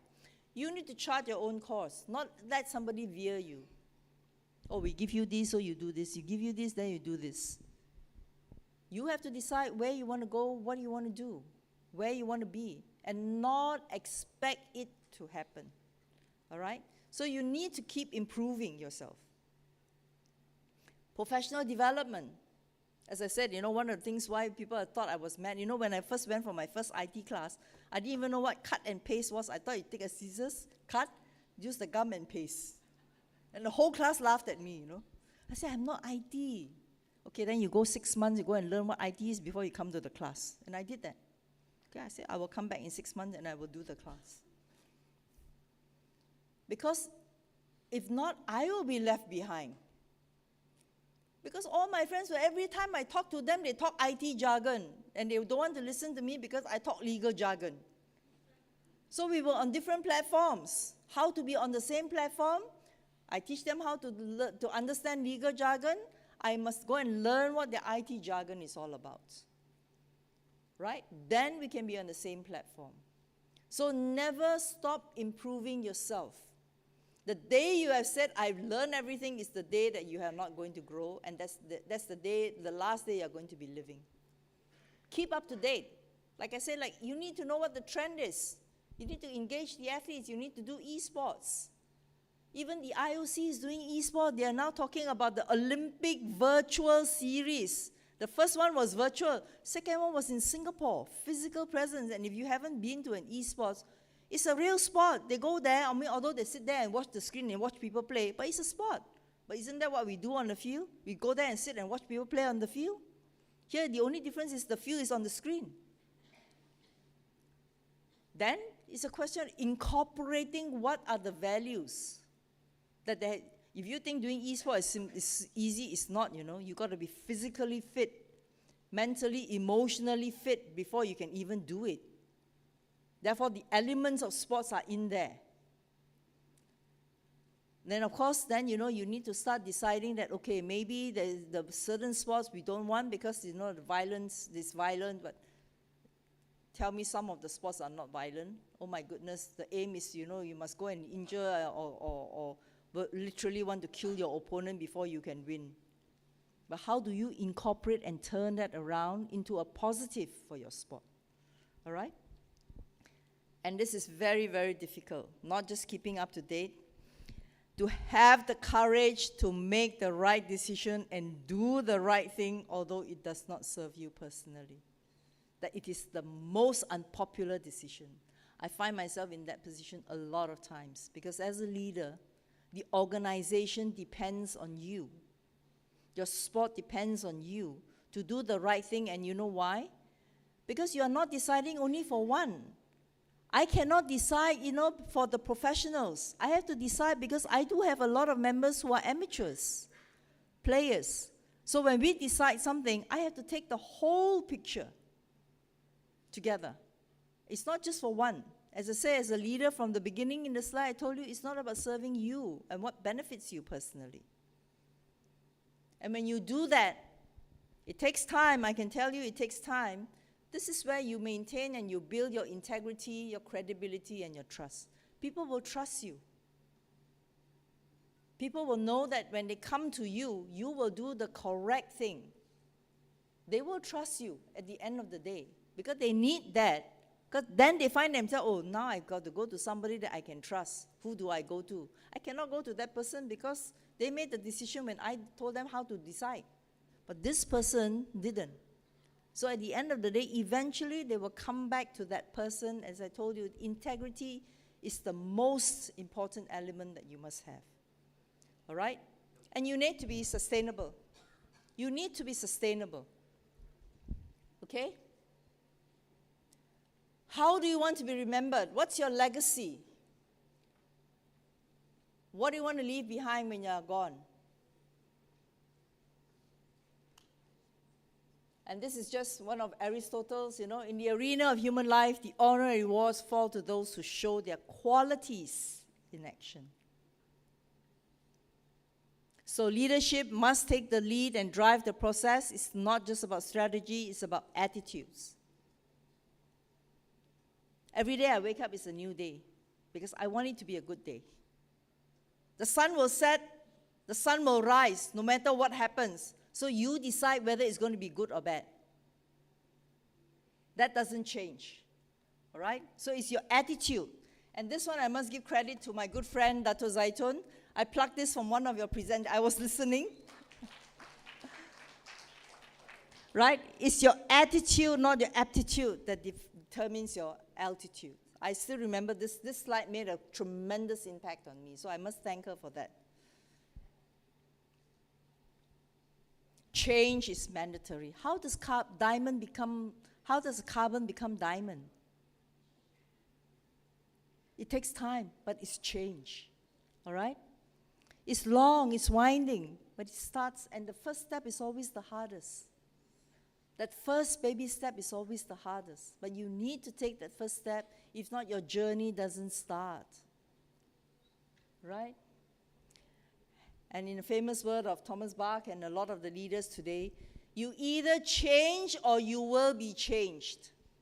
You don't have a choice. If you change, you are the driver, you decide. But if you are going to be changed, you are no more in the driver's seat. The change will be forced on you and you may not like the change. Right? I think you all know this. This is something which I watched as well many times. Can we just have the video? That's enough. I can't stand it watching me throwing rackets and embarrass myself in front of thousands of people in a live stadium. So I tried to change. I had quite a transformation from a screaming, racket throwing, swearing kind of brat on the tennis court to this calm guy you know today. It's very important to sort of move on. And I think also losses make you stronger. It's important to learn out of those mistakes, and then you become better and better player. You work harder. A light goes up in your head, and you're like, you know what? I think I understand now what I need to improve. I always question myself in the best of times, even when I was world #1 for many, many weeks and months in a row. at certain times during the year I said, what can I improve? What do I need to change? Because if you don't do anything or you just do the same thing over and over again, you stay the same.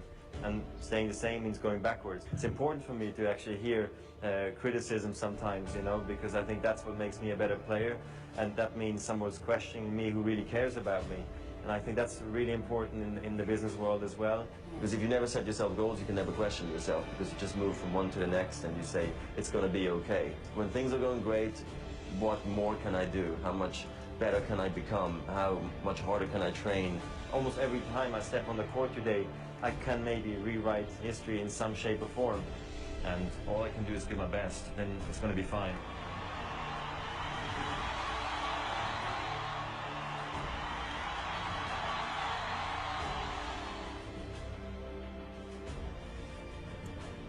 Yes, ladies and gentlemen, it's always about giving your best.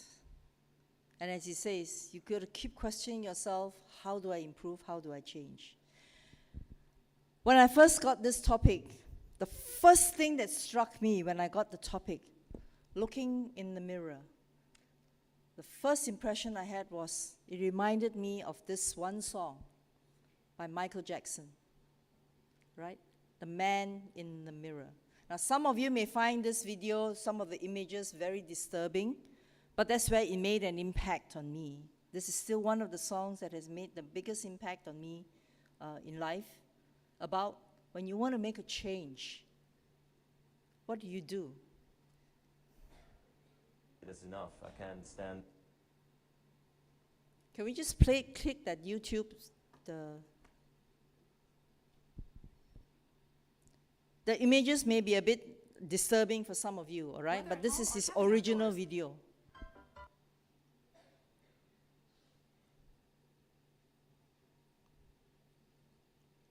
And the song by Michael Jackson, it says, that's why I'm starting with me. I'm starting with the man in the mirror. Oh, sorry, like YouTube, they got all advertisements.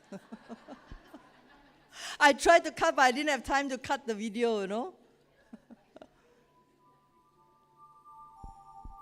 Listen to the words in the chorus. It's a bit disturbing, but that's why it made a tremendous impact, because that's what the world is.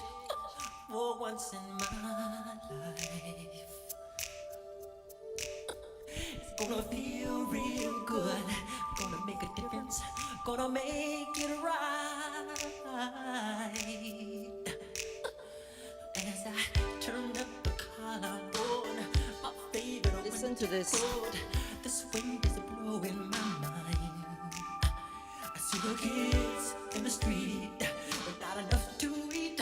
Who am I to be blind, pretending not to disregard a broken bottle top and a one-man soul? They follow each other on the window, 'cause they got nowhere to go. That's the one no one gets to know. I'm starting with the man in the mirror. I'm asking him to change his ways, and no message could have been any clearer. If you wanna make the world a better place, take a look at yourself and then make a change. Na na na na na na na na. I've been a victim of a selfish kind of love. Yeah, just finish. Well, you can enjoy the song, you know, throughout, but the words that made an impact on me when I watched this video, all right? That's why I'm starting with me.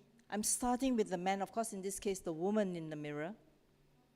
I'm asking him to change his ways. No message could have been any clearer. If you want to make the world a better place, take a look at yourself and then make a change. With that, ladies and gentlemen, I leave those words with you. Thank you very much.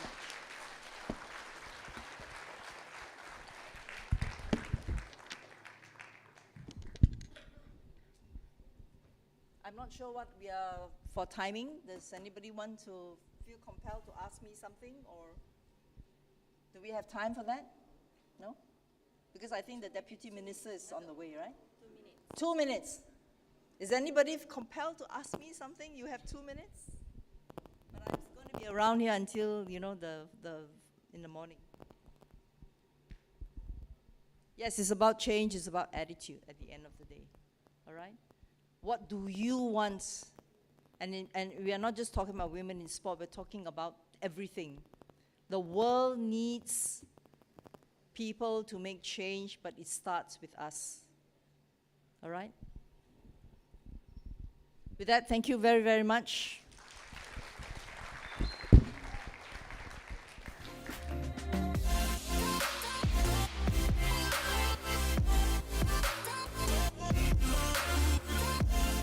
All right, thank you Yang Berbahagia Dato' for bringing us to a very productive session today. We are honored to invite Madam Nurul Huda, accompanied by Ms. Sudif Kaur, to present a memento to our respected speaker, Yang Berbahagia Dato' Laul Beju.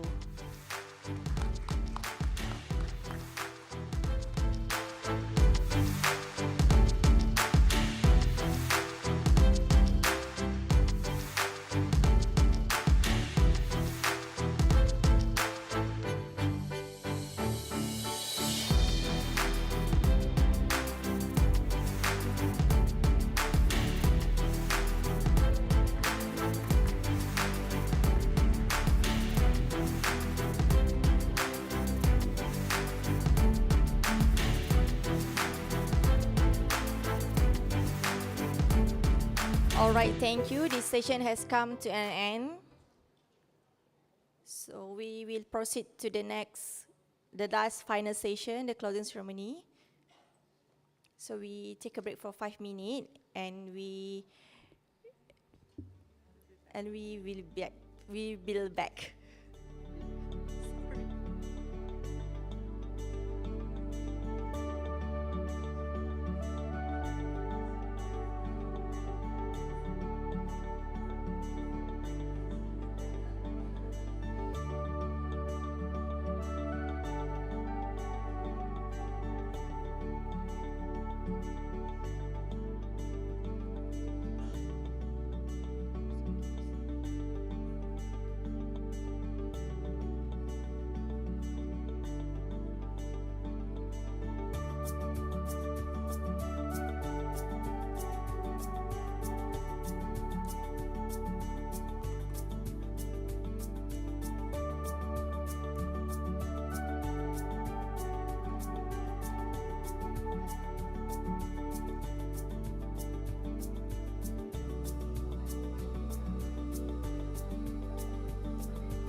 Hello.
Ladies and gentlemen, announcing the arrival of Yang Berhormat Adam Adli, Deputy Minister of Youth and Sport Malaysia, accompanied by others dignitaries.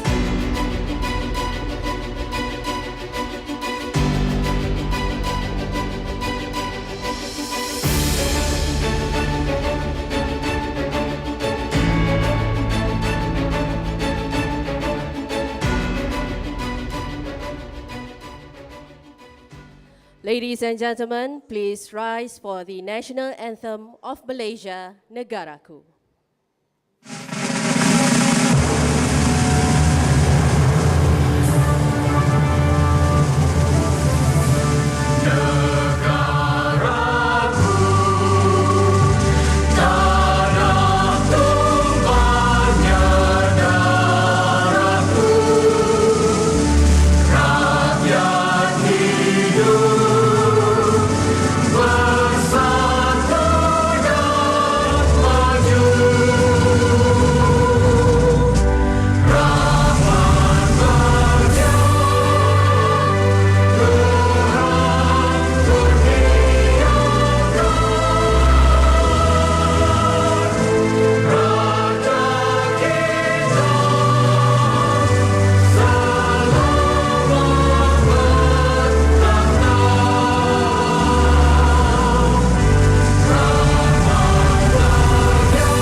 Thank you and kindly be seated.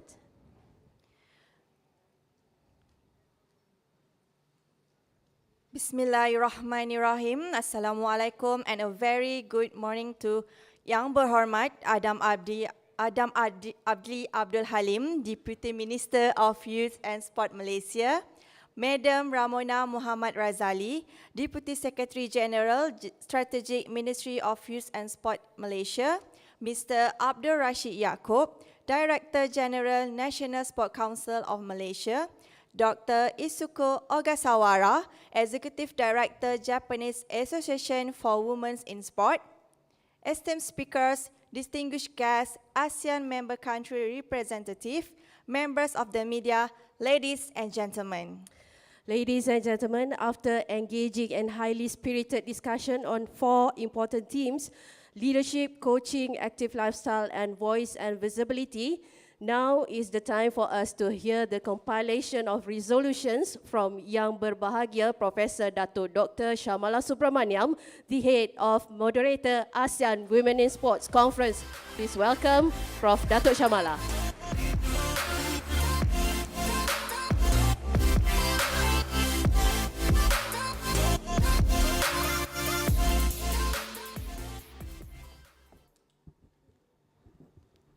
Yang Berhormat Encik Adam Adli, Deputy Minister of Youth and Sports, and a person I think I'm very humbled to present a resolution in front.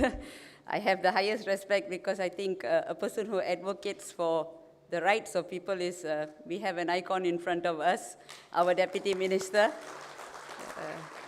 Madam Ramona, Deputy Secretary General, Encik Rashid, Dr. Etsuko, and all dear friends and dignitaries. We have had 3 beautiful days of engaging, and when you say the word resolution, I think I had a nice chat with Christina from Singapore, who's a lawyer. So she told me, Prof, have you, how do you get this resolution, how do we get it endorsed, and so on. But I told her one thing, this resolution comes from a group of women who are representing themselves, as well as organizations, as well as the states, ex-athletes, and we have a spectacular group of participants, which I am very humbled to present their ideas. And when we look at the data analysis today, we look at a term used, I'm from computing, so big data was in IR 4.0, now we call it big data analytics when it's in IR 5.0.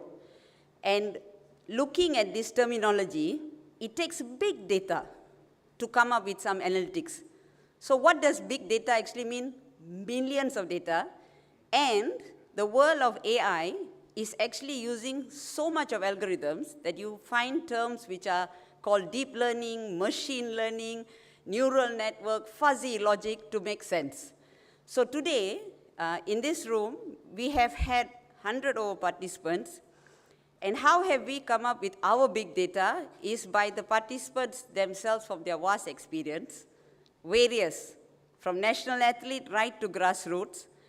And some of them have come, even one or two of them who have built sports, coming from a non-sports background from our ASEAN countries, which we learned very well. We have had forums from ex-national athletes, and we had yesterday a full day of discussing thoroughly exactly what this resolution should be forwarded. Now I know one thing, that every lady in this room wants this resolution to mean something. Because as we all know, many times we repeat the same things involving women and sports, and we have reached a stage, I think with all this intelligence, we are going to move a stage where it will make a difference. I think for the ASEAN countries, the ladies here in this room will represent everyone very well. And looking into a new trend of my profession as a professor is pitching to grants and venture capitalists. And ironically, we like to talk a lot, we like to have a lot of slides, we like to explain a lot, but it's come to the new trend that present everything in 3 minutes and win a 1.5 million grant. Yes, so I honestly tell you, I haven't learned the trade. I still try to push my students because I still like showing a lot of pictures and a lot of slides and a lot of stuff. But today, to honor our young minister, I'm going to try to wrap this up in 8 minutes. So I want, thank you so much. And I want the ladies to understand we are heading towards a modernization. So please don't feel you're not represented. You will be represented fully inside that. But today we are going to do a modern way of presenting, short and sweet, and let's get the message through. And I have in all belief that our ASEAN Secretariat, with our Ministry of Youth and Sports, will bring this forward. Now, if you look at this, we have 4 areas of focus, which is leadership, coaching, active lifestyle. I've learned that term now. Between active health and active lifestyle, now I've learned the new term, active lifestyle. Okay, and voice and visibility. And we have had 4 very spectacular moderators. Dato' Suraya Yaakob headed the leadership. Yang Mulia Dr. Tengku Fadila headed the coaching. Dato' Dr. Haja Wasita, she has headed active lifestyle. And a very respected sports editor, Rajesh Paul, headed the voice and visibility. And I must give a special recognition to the rapporteurs. You know, it's the worst job in any conference because you write, you capture, and nobody knows you exist. Right? But actually, everything that's here, it's because they said, they write. And I think this conference has a special honor because they are all doctorates from every renowned university. And a big thank you. I'm sorry I cannot mention you one by one. And the MSN Administration Office girls at the back, with degree or no degree or whatever, but they're spectacular and they got this done beautifully, so they must be recognized. So, yes, I got it right. Okay, starting from leadership, the first thing, there are many points, YB, and you can see that there are 4 challenges and 3 proposed solutions. Actually, if you saw the original slide, there are about 500 challenges, actually. So, but in order to capture it, they're probably going to take an M16 and shoot me dead now, because it doesn't look like that. But as far as leadership is concerned, among the main things I think that we understand is to make change for women to increase, you got to be in a position that you will be able to dictate a decision. You see, whenever you fill up the quota and you're around, you will never be heard. You always have to be nice to the guy who's making the decision, or the lady who's making the decision. And it depends, if they like you, they'll let you talk. If they don't like you, they'll just zip you up. So you need to be in a position where they need your vote. To put it in a point blank, when you come into leadership of sports organization, it all boils down to the politics of getting people to know you're important. Now, how do women come into this? It's difficult because they have to get nominated, they have to get elected, and you have to campaign. It's tough. It's one of the hardest things. It was harder than my PhD when I went and asked for a vote. Okay? So what this group has advocated is, you can see that due to a lack of numbers and how to penetrate these numbers, the quota system is suggested. However, there is good and bad in the quota system, as you know very well. You put a quota, the quota will kill you. You don't have a quota, there's nobody inside. So at the moment, what we have actually, this group has advocated is for them to have a policy change policy change meaning that the constitutional change will have to look. Sometimes people don't care if the Constitution represents it or not, but thanks to the era of social media, a sense of awareness, if war can be stopped because of netizens and their awareness and people are embarrassed to behave that way because they are visible, it can happen through a policy change. Also, how do we motivate people? You know, rankings are very important. You want to get 5-star, 4-star? Let's give you an extra star if you have more women inside. Now, if we don't have women to fill up that seat, we will actually find the women. And then as one lady comes in, she brings in another one, you'll have a room full of tremendous women like you inside. So that's for leadership. The second one is for coaching. This also had nearly 600, I think. but coaching, you know, coaching is a tough job. It's easier to be president than a coach. Because a coach is a full-time job that doesn't have a 9 to 5. You're 24 hours, your life is gone. You really need to work. And the men work very, very hard to be coaches because they also sacrifice in many ways. So if a woman wants to get into that area, number one, you got to be that committed. One. Number two, who will appoint you as a coach? So this group has something special among all the others. It's a policy of women to women. At least the women's team, give it to the women, lah. Right? Try to match it to the women.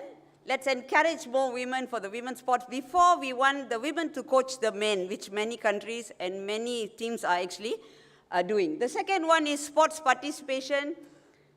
It's very simple. You need more athletes to have more coaches. Few athletes, few women coaches. As what Dr. Laos mentioned just now, you need a chaperone. I hate that term. I really hate that term and I hope it never exists after this. Okay, but you need a chaperone, you need a team manager, you need someone else. So the team participation must increase.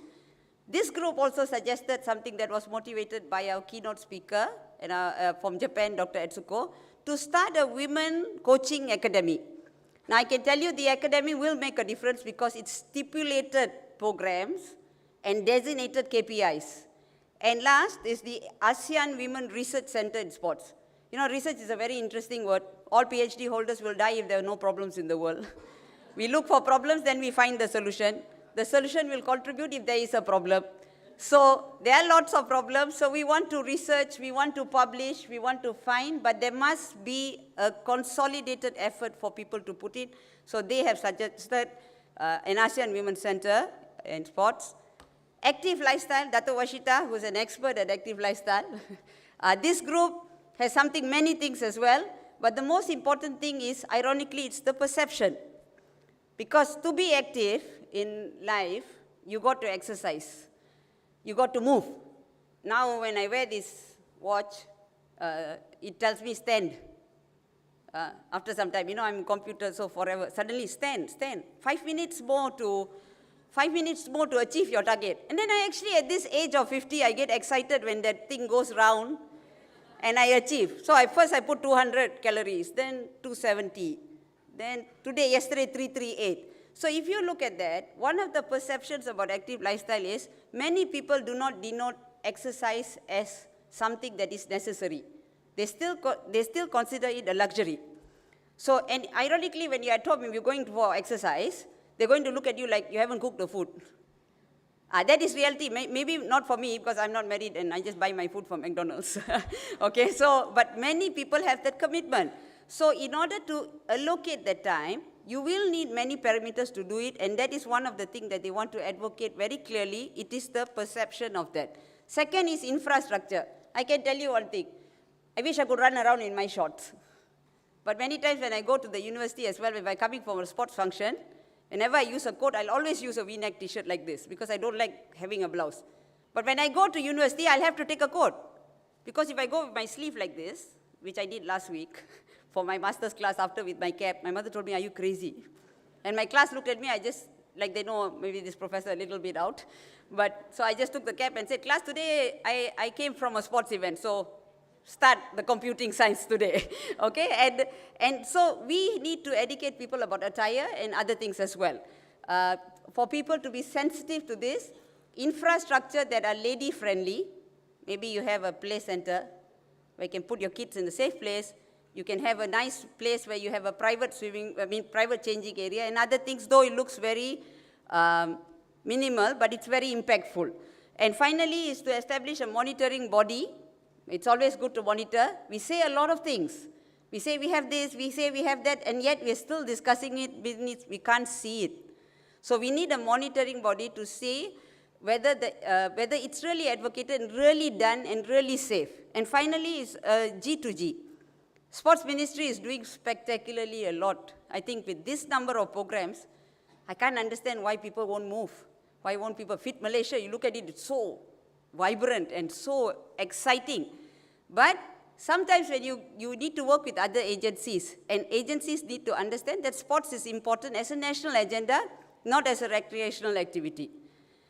And finally, the voice and visibility, the group that actually came up with this data analytics format. We copied that group, all these numbers. So 5 challenges and 19 proposed solutions. But you know, this is a very important area as well, because people will only listen to you if they see you. That's a fact. And you know, it is unfortunately a very sad and miserable world, because the people who hold power to show you visibility can just cut off your picture. I've been in that a million times. You know, whenever you have a big function, you see the photo, then you think, did the photographer get the angle wrong? I mean, you know, everybody is in there, and then suddenly you see your hand there. Yeah? You see your hand there, but it's cut. And then, you know, they choose which photograph to put. And I'll give you one very, I'm very sensitive to this because it's my profession. I'm in wireless and distributed computing. So I do a lot of data analytics. So when you see there's something called a thumbnail. So when somebody sees the video, can you believe if your picture is the first, they can actually work so hard to put the thumbnail something else. So, you know, when you're not visible, your voice also, no point. Shout on your own. Right? So one of the things I want to hear is the interest towards women. But I can tell you this group came up with one very nice thing about a social network. Emphasis. I always tell Farah and one picture of her with a teh tarik cup. Teh tarik, Farah and teh tarik. Thousands of likes. I so wonder, here you write, you know, I changed the world. 3 likes. I did this, huh? So you see, that's it. All right? So it's very difficult to get a single like. So this group presented beautifully yesterday that they want to be heard. But you have the social media now, and you can't run away from it. It is your perception towards that social media that needs to be followed. You see, in this group, I can tell you, we have 100 over. Minimum for a single MSN post should be 100 likes, because it's us. But we ourselves won't like ourselves. True? So this group has done that, one suggestion, social network. Second, form a partnership with people. Because you know why? A partnership formalizes things that they ignore you, all right? And they also had many other things of ambassadors and visibility. But I can tell you one thing, sportsmen are there in the netizen.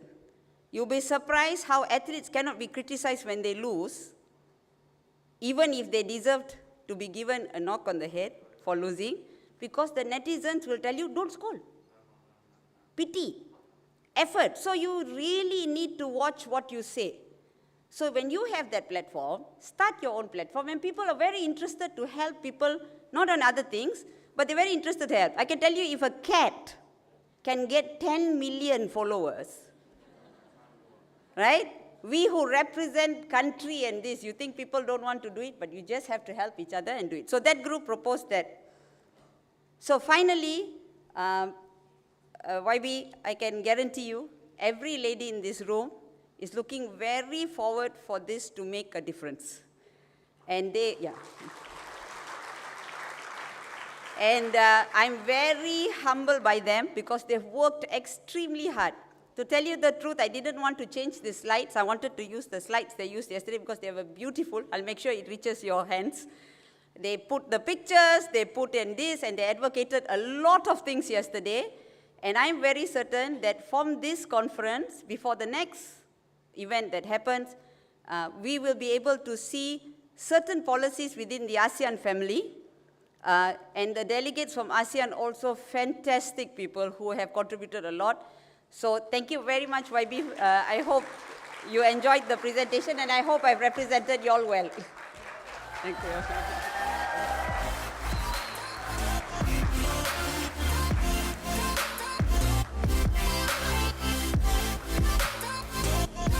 Thank you, Prof. Dr. Shamala. We will appreciate if you could remain on stage for the next segment. Ladies and gentlemen, it's our great pleasure to invite the guest of honor, Yang Berhormat Adam Adli, Deputy Minister of Youth and Sport, to be on the stage, accompanied by Madam Ramona Muhammad Razali and Mr. Abdul Rashid Yaakob.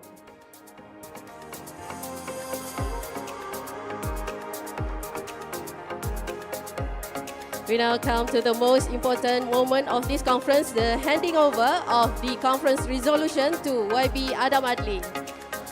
For your information, these resolutions were products of heated discussions, energetic presentations, and brainstorming from all our participants.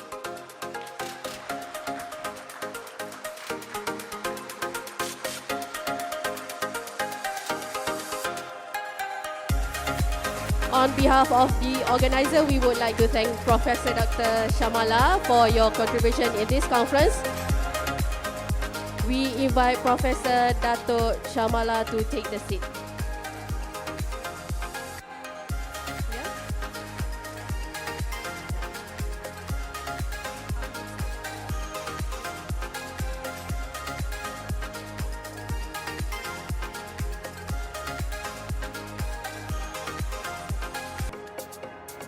Alright, for our last agenda in the segment, we'd like to invite YB Adam Adli to deliver his closing remarks and officially close the conference.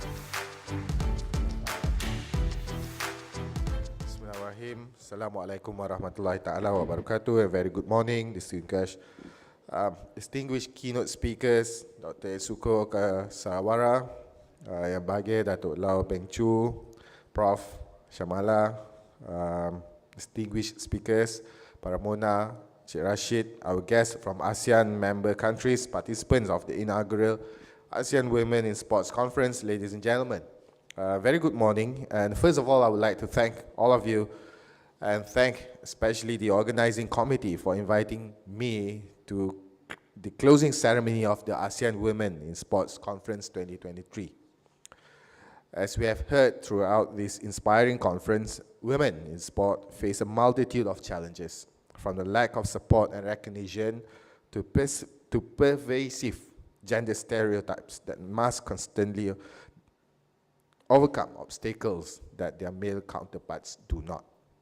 Yet, despite these challenges, women continue to excel in sports arena, shattering records, inspiring generations, and demonstrating their unwavering determination and resilience.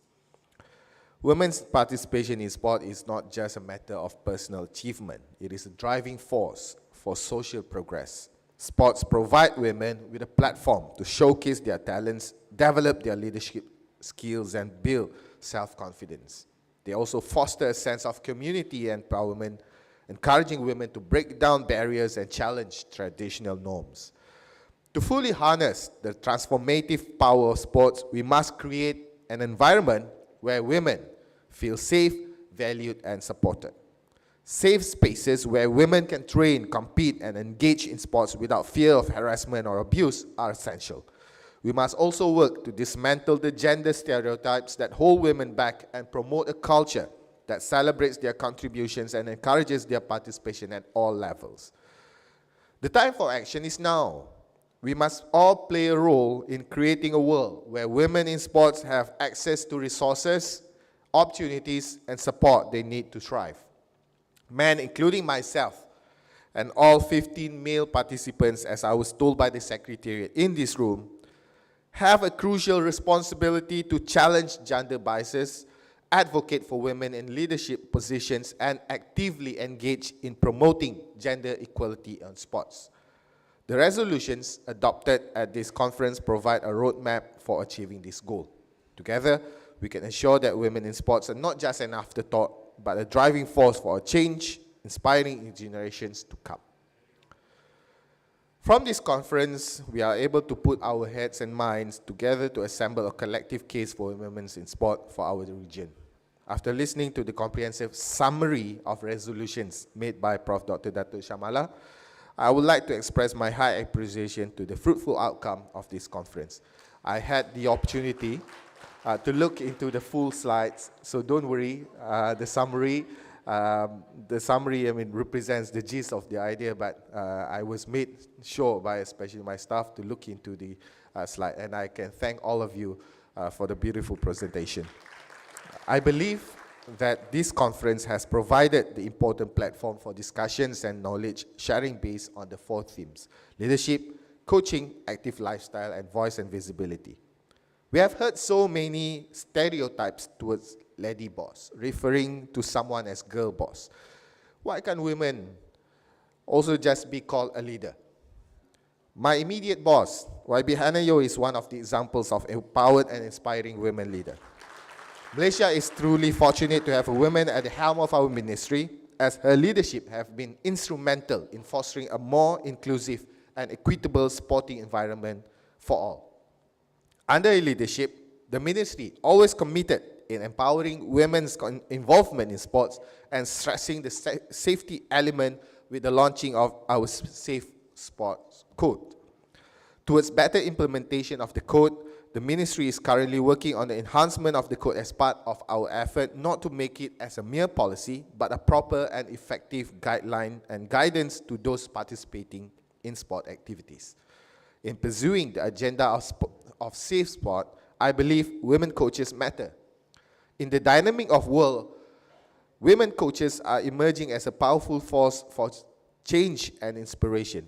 Women coaches will definitely challenge the traditional perception of sports as a male-dominated domain, and as the world of sports continues to evolve, women coaches are playing an increasingly crucial role in shaping the future of female athletes and the sporting landscape as a whole. Ladies and gentlemen, men definitely have a crucial role to play in promoting active lifestyle for women in sports. Men can foster a supportive and inclusive environment in sports by promoting respectful behavior, practicing shared responsibility in family institution, challenging discriminatory practices, and speaking out against harassment or abuse. In terms of active lifestyle, Prof. Shamala has put it earlier, they're just, to some people, sound a bit trivial, that you are not, you are expected to properly dress, you cannot be seen in a sports attire or something like that to work. I believe that we can do more than just that.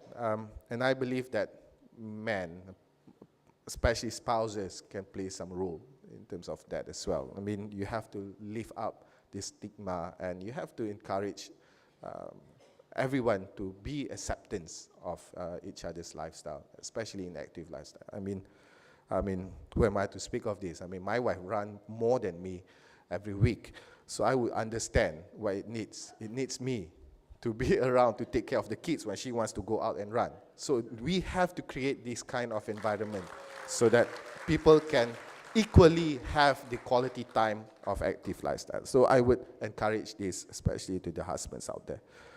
In the ever-evolving realm of sports, women are making their mark not only as athletes, but also as coaches, administrators, and advocates. Yet, despite their significant contributions, their voices often remain unheard and their achievements often go unnoticed. By amplifying the voices and enhancing the visibility in sports, we can create a more inclusive and equitable sporting environment where women are celebrated for their contributions, empowered to pursue their dreams, and recognized as an integral part of the sporting world. In conclusion, I was made to understand that these resolutions will be presented at the next ASEAN Foreign Ministerial meeting. I strongly support this initiative and believes that this resolution will serve as a guidance by all ASEAN member countries. Women in sports is an investment, neither a cost nor a burden. More work also needs to be done to continue to break down those barriers to prevent women and girls from being active. We want to ensure that everybody can play and enjoy sport, and that includes assuring more women and girls can get active in a way which suits them. Sports have the power to transform lives, to break down barriers, and to create a more just and equitable world. When we empower women to participate fully in sports, we not only enrich the sporting landscape, but also take a significant step towards a more inclusive and prosperous society. Let's embrace this opportunity to champion women in sports and unleash their boundless potential. Esteemed guests, ladies and gentlemen, once again, I would like to record my deepest appreciation to all involved in the conference. The success of this conference is the result of commitment of our stakeholders and all the participants. I do hope that this ASEAN Women in Sports Conference 2023 has left a memorable impression, and I wish all the foreign delegates a pleasant and safe journey home, and hope that you will visit Malaysia again very soon. Thank you very much. Wabillahi taufiq wa hidayah. Assalamualaikum warahmatullahi wabarakatuh. Thank you, YB Adam Adli.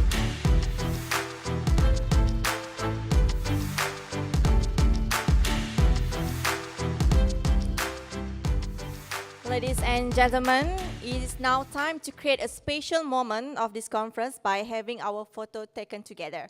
We will invite all participants to come closer to the VIP seats for the photo session, and at the same time, we would like to invite all our media photographers on stage for the official photo session.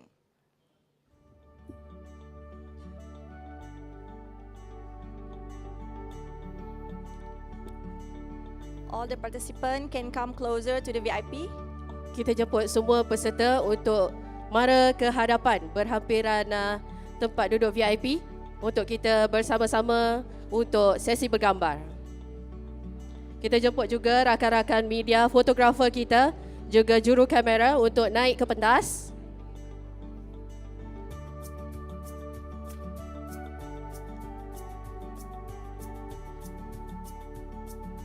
Urus setia yang di belakang, dipersilakan.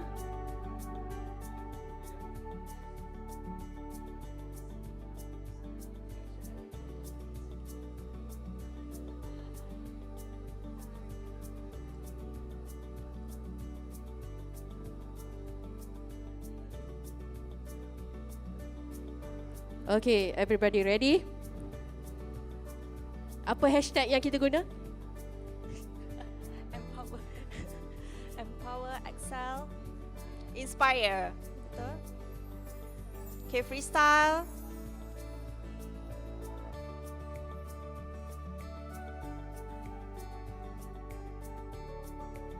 Okay, one time. Lawangan. Women Inspire. Boleh? Alright. Ready?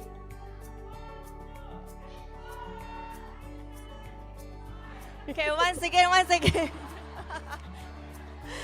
Sekali lagi. You have to Once again. rehearsal. Okay. One more. On 3, 1. Women inspire. Women Inspire. Boleh? Alright. Okay. Inspire. Alright, okay. 1, 2, 3. Woman. Another lawangan. Boleh? Boleh. Abang kamera macam tak ready tu. Okay. Okay. Sekali. Okay, ready everyone? Woman. nice, All beautiful right, vibe nice. from the Thank all the you. participants. Ladies and gentlemen, we have to the end of the conference. On behalf of the organizing committee, once again, we would like to thank YB Adam Adli Abdul Halim for your presence and your support for this conference. Our sincere thanks to all the speakers, moderators, rapporteur, and the participants who have played a huge part in ensuring the success of this conference. With that, thank you very much. Take care, and until we meet again, we wish everyone a safe journey home. Sudah dengar, semua berikan tepukan kepada diri sendiri. Thank you all. We will see you guys next year.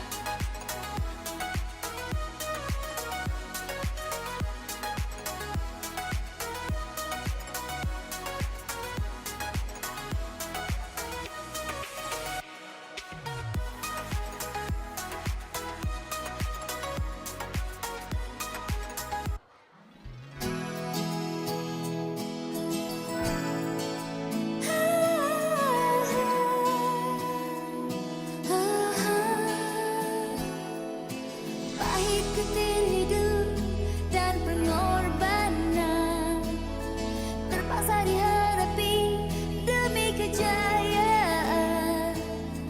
Terdidik sejak mula tabah berusaha tanpa cuba melangkah tak kemana. Di mana kau berada, pencapaian tak tiba dengan mudah. Kini standing in the eyes of the world, hanyalah selangkah dari nyata. Keazaman membara di jiwa, menanti saat bebas merdeka. Tiba masa kau melangkah gagah, bersemangat ke arah matlamat sedaya upaya. Engkau terunggu, wajar standing in the eyes of the world.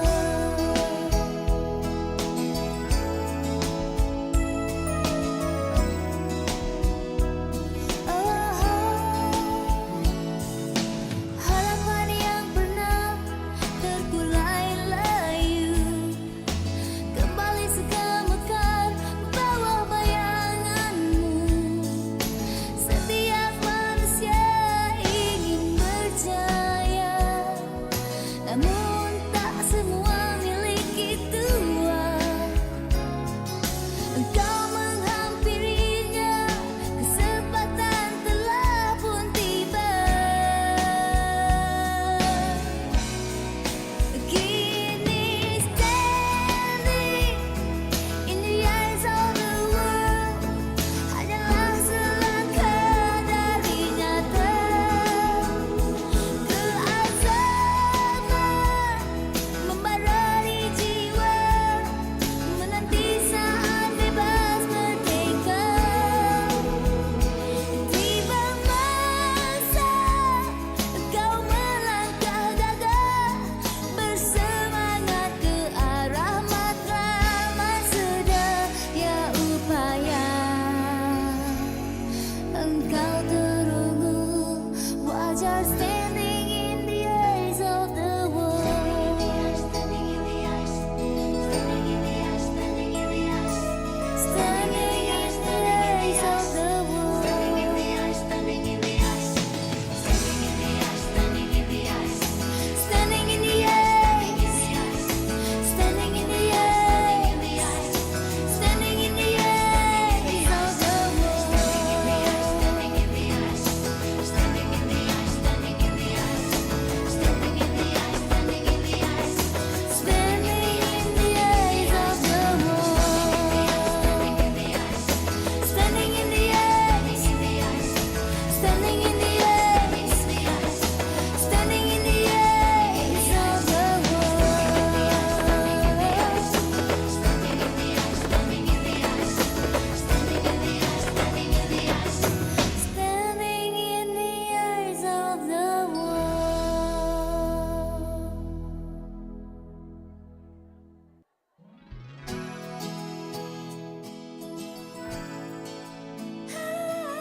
Peradaban kita bangunkan, bina kota, bina insan. Dari budi jadi budaya, bina asas kemampanan. Kesejahteraan masa depan.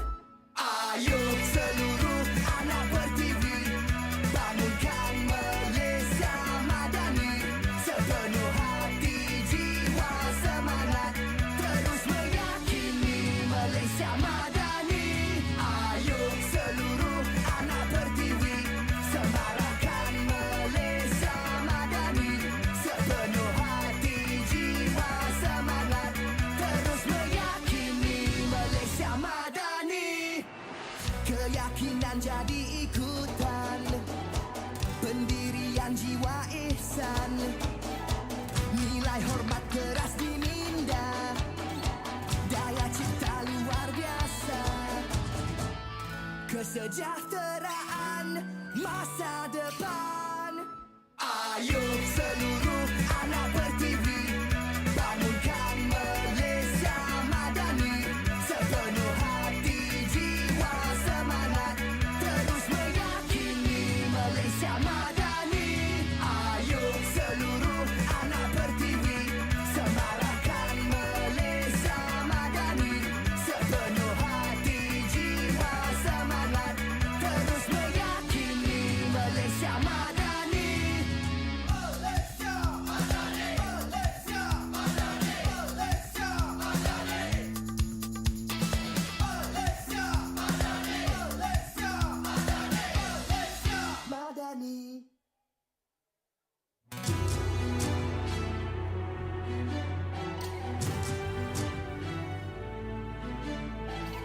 Peradaban kita bangunkan, bina kota, bina insan.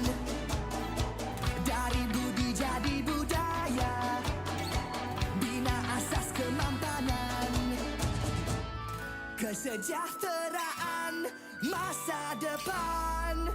Ayo seluruh anak pertiwi, bangunkan Malaysia madani. Sepenuh hati, jiwa, semangat, terus meyakini Malaysia madani. Ayo seluruh anak pertiwi, semarakkan Malaysia madani. Sepenuh hati, jiwa, semangat, terus meyakini Malaysia madani.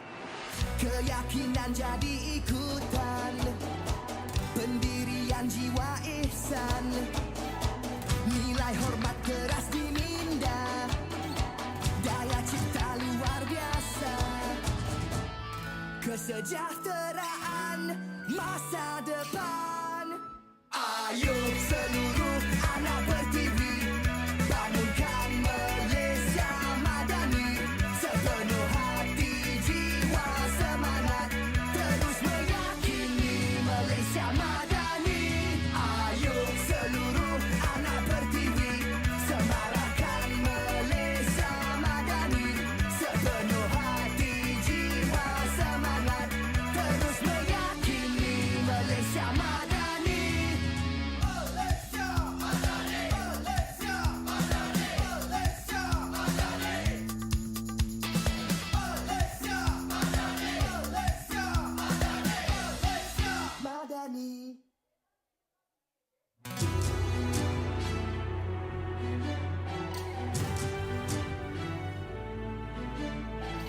Peradaban kita bangunkan, bina kota, bina insan.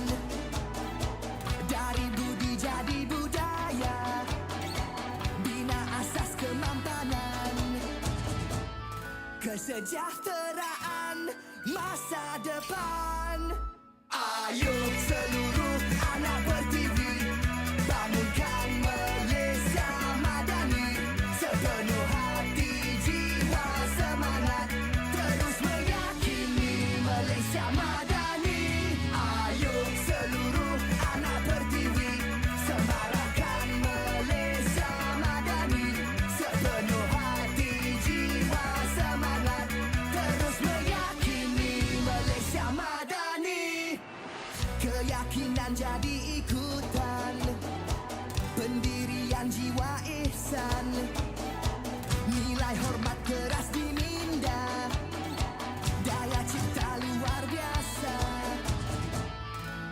kesejahteraan masa depan. Ayo seluruh anak pertiwi, bangunkan Malaysia madani. Sepenuh hati, jiwa, semangat, terus meyakini Malaysia madani. Ayo seluruh anak pertiwi, semarakkan Malaysia madani. Sepenuh hati, jiwa, semangat, terus meyakini Malaysia madani. Malaysia madani, Malaysia madani, Malaysia madani. Malaysia madani, Malaysia madani, Malaysia madani.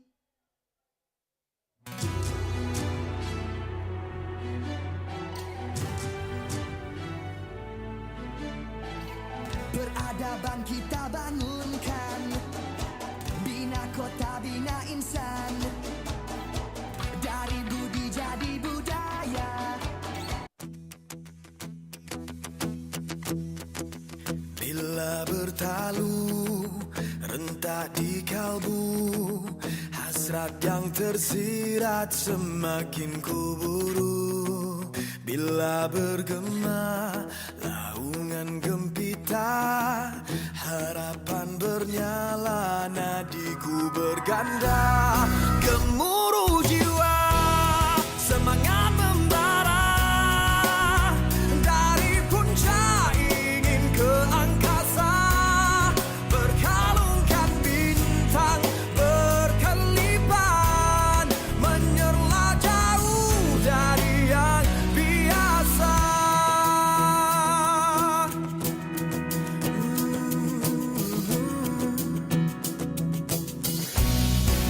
Bila bertalu, rentak di kalbu, hasrat yang tersirat semakin kuburu. Bila bergema, laungan gempita, harapan bernyala, nadiku berganda. Gemuruh jiwa, semangat membara, dari puncak ingin ke angkasa, berkalungkan bintang berkelipan, menyerlah jauh dari yang biasa. Ungkapan ini bukan sekadar bermimpi,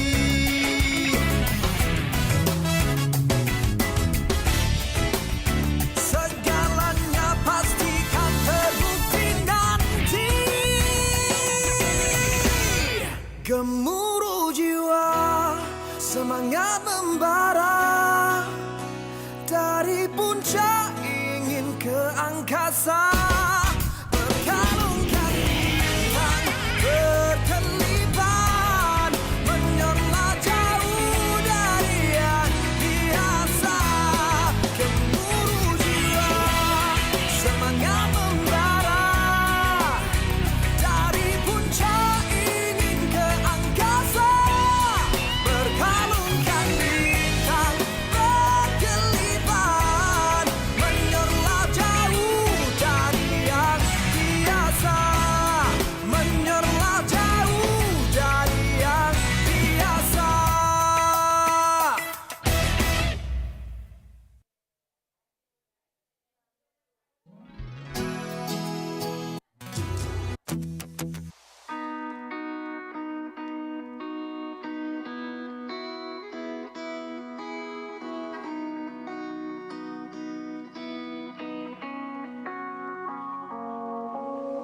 Aku bertahan sepenuh jiwa dan raga, oh tanah airku. Aku berikan semua dan sesungguhnya, oh tanah airku. Malaysia, Malaysia, ku pertahankan sepenuhnya Malaysia. Selama Selamat datang semua, ini masa kita. Tunduk berhemah, bukannya lemah.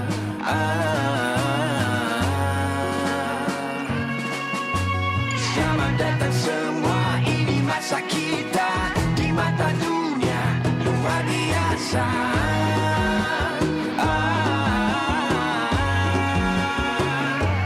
Ku Malaysia, Malaysia.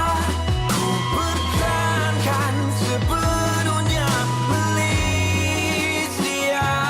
Ku Malaysia, Malaysia.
peradaban kita bangunkan, bina kota, bina insan, dari budi jadi budaya, bina asas kemampanan, kesejahteraan masa depan.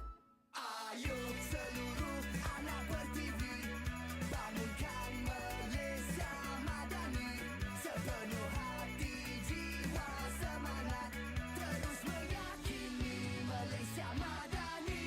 Ayo seluruh anak pertiwi, semarakkan Malaysia madani, sepenuh hati, jiwa, semangat, terus meyakini Malaysia madani. Keyakinan jadi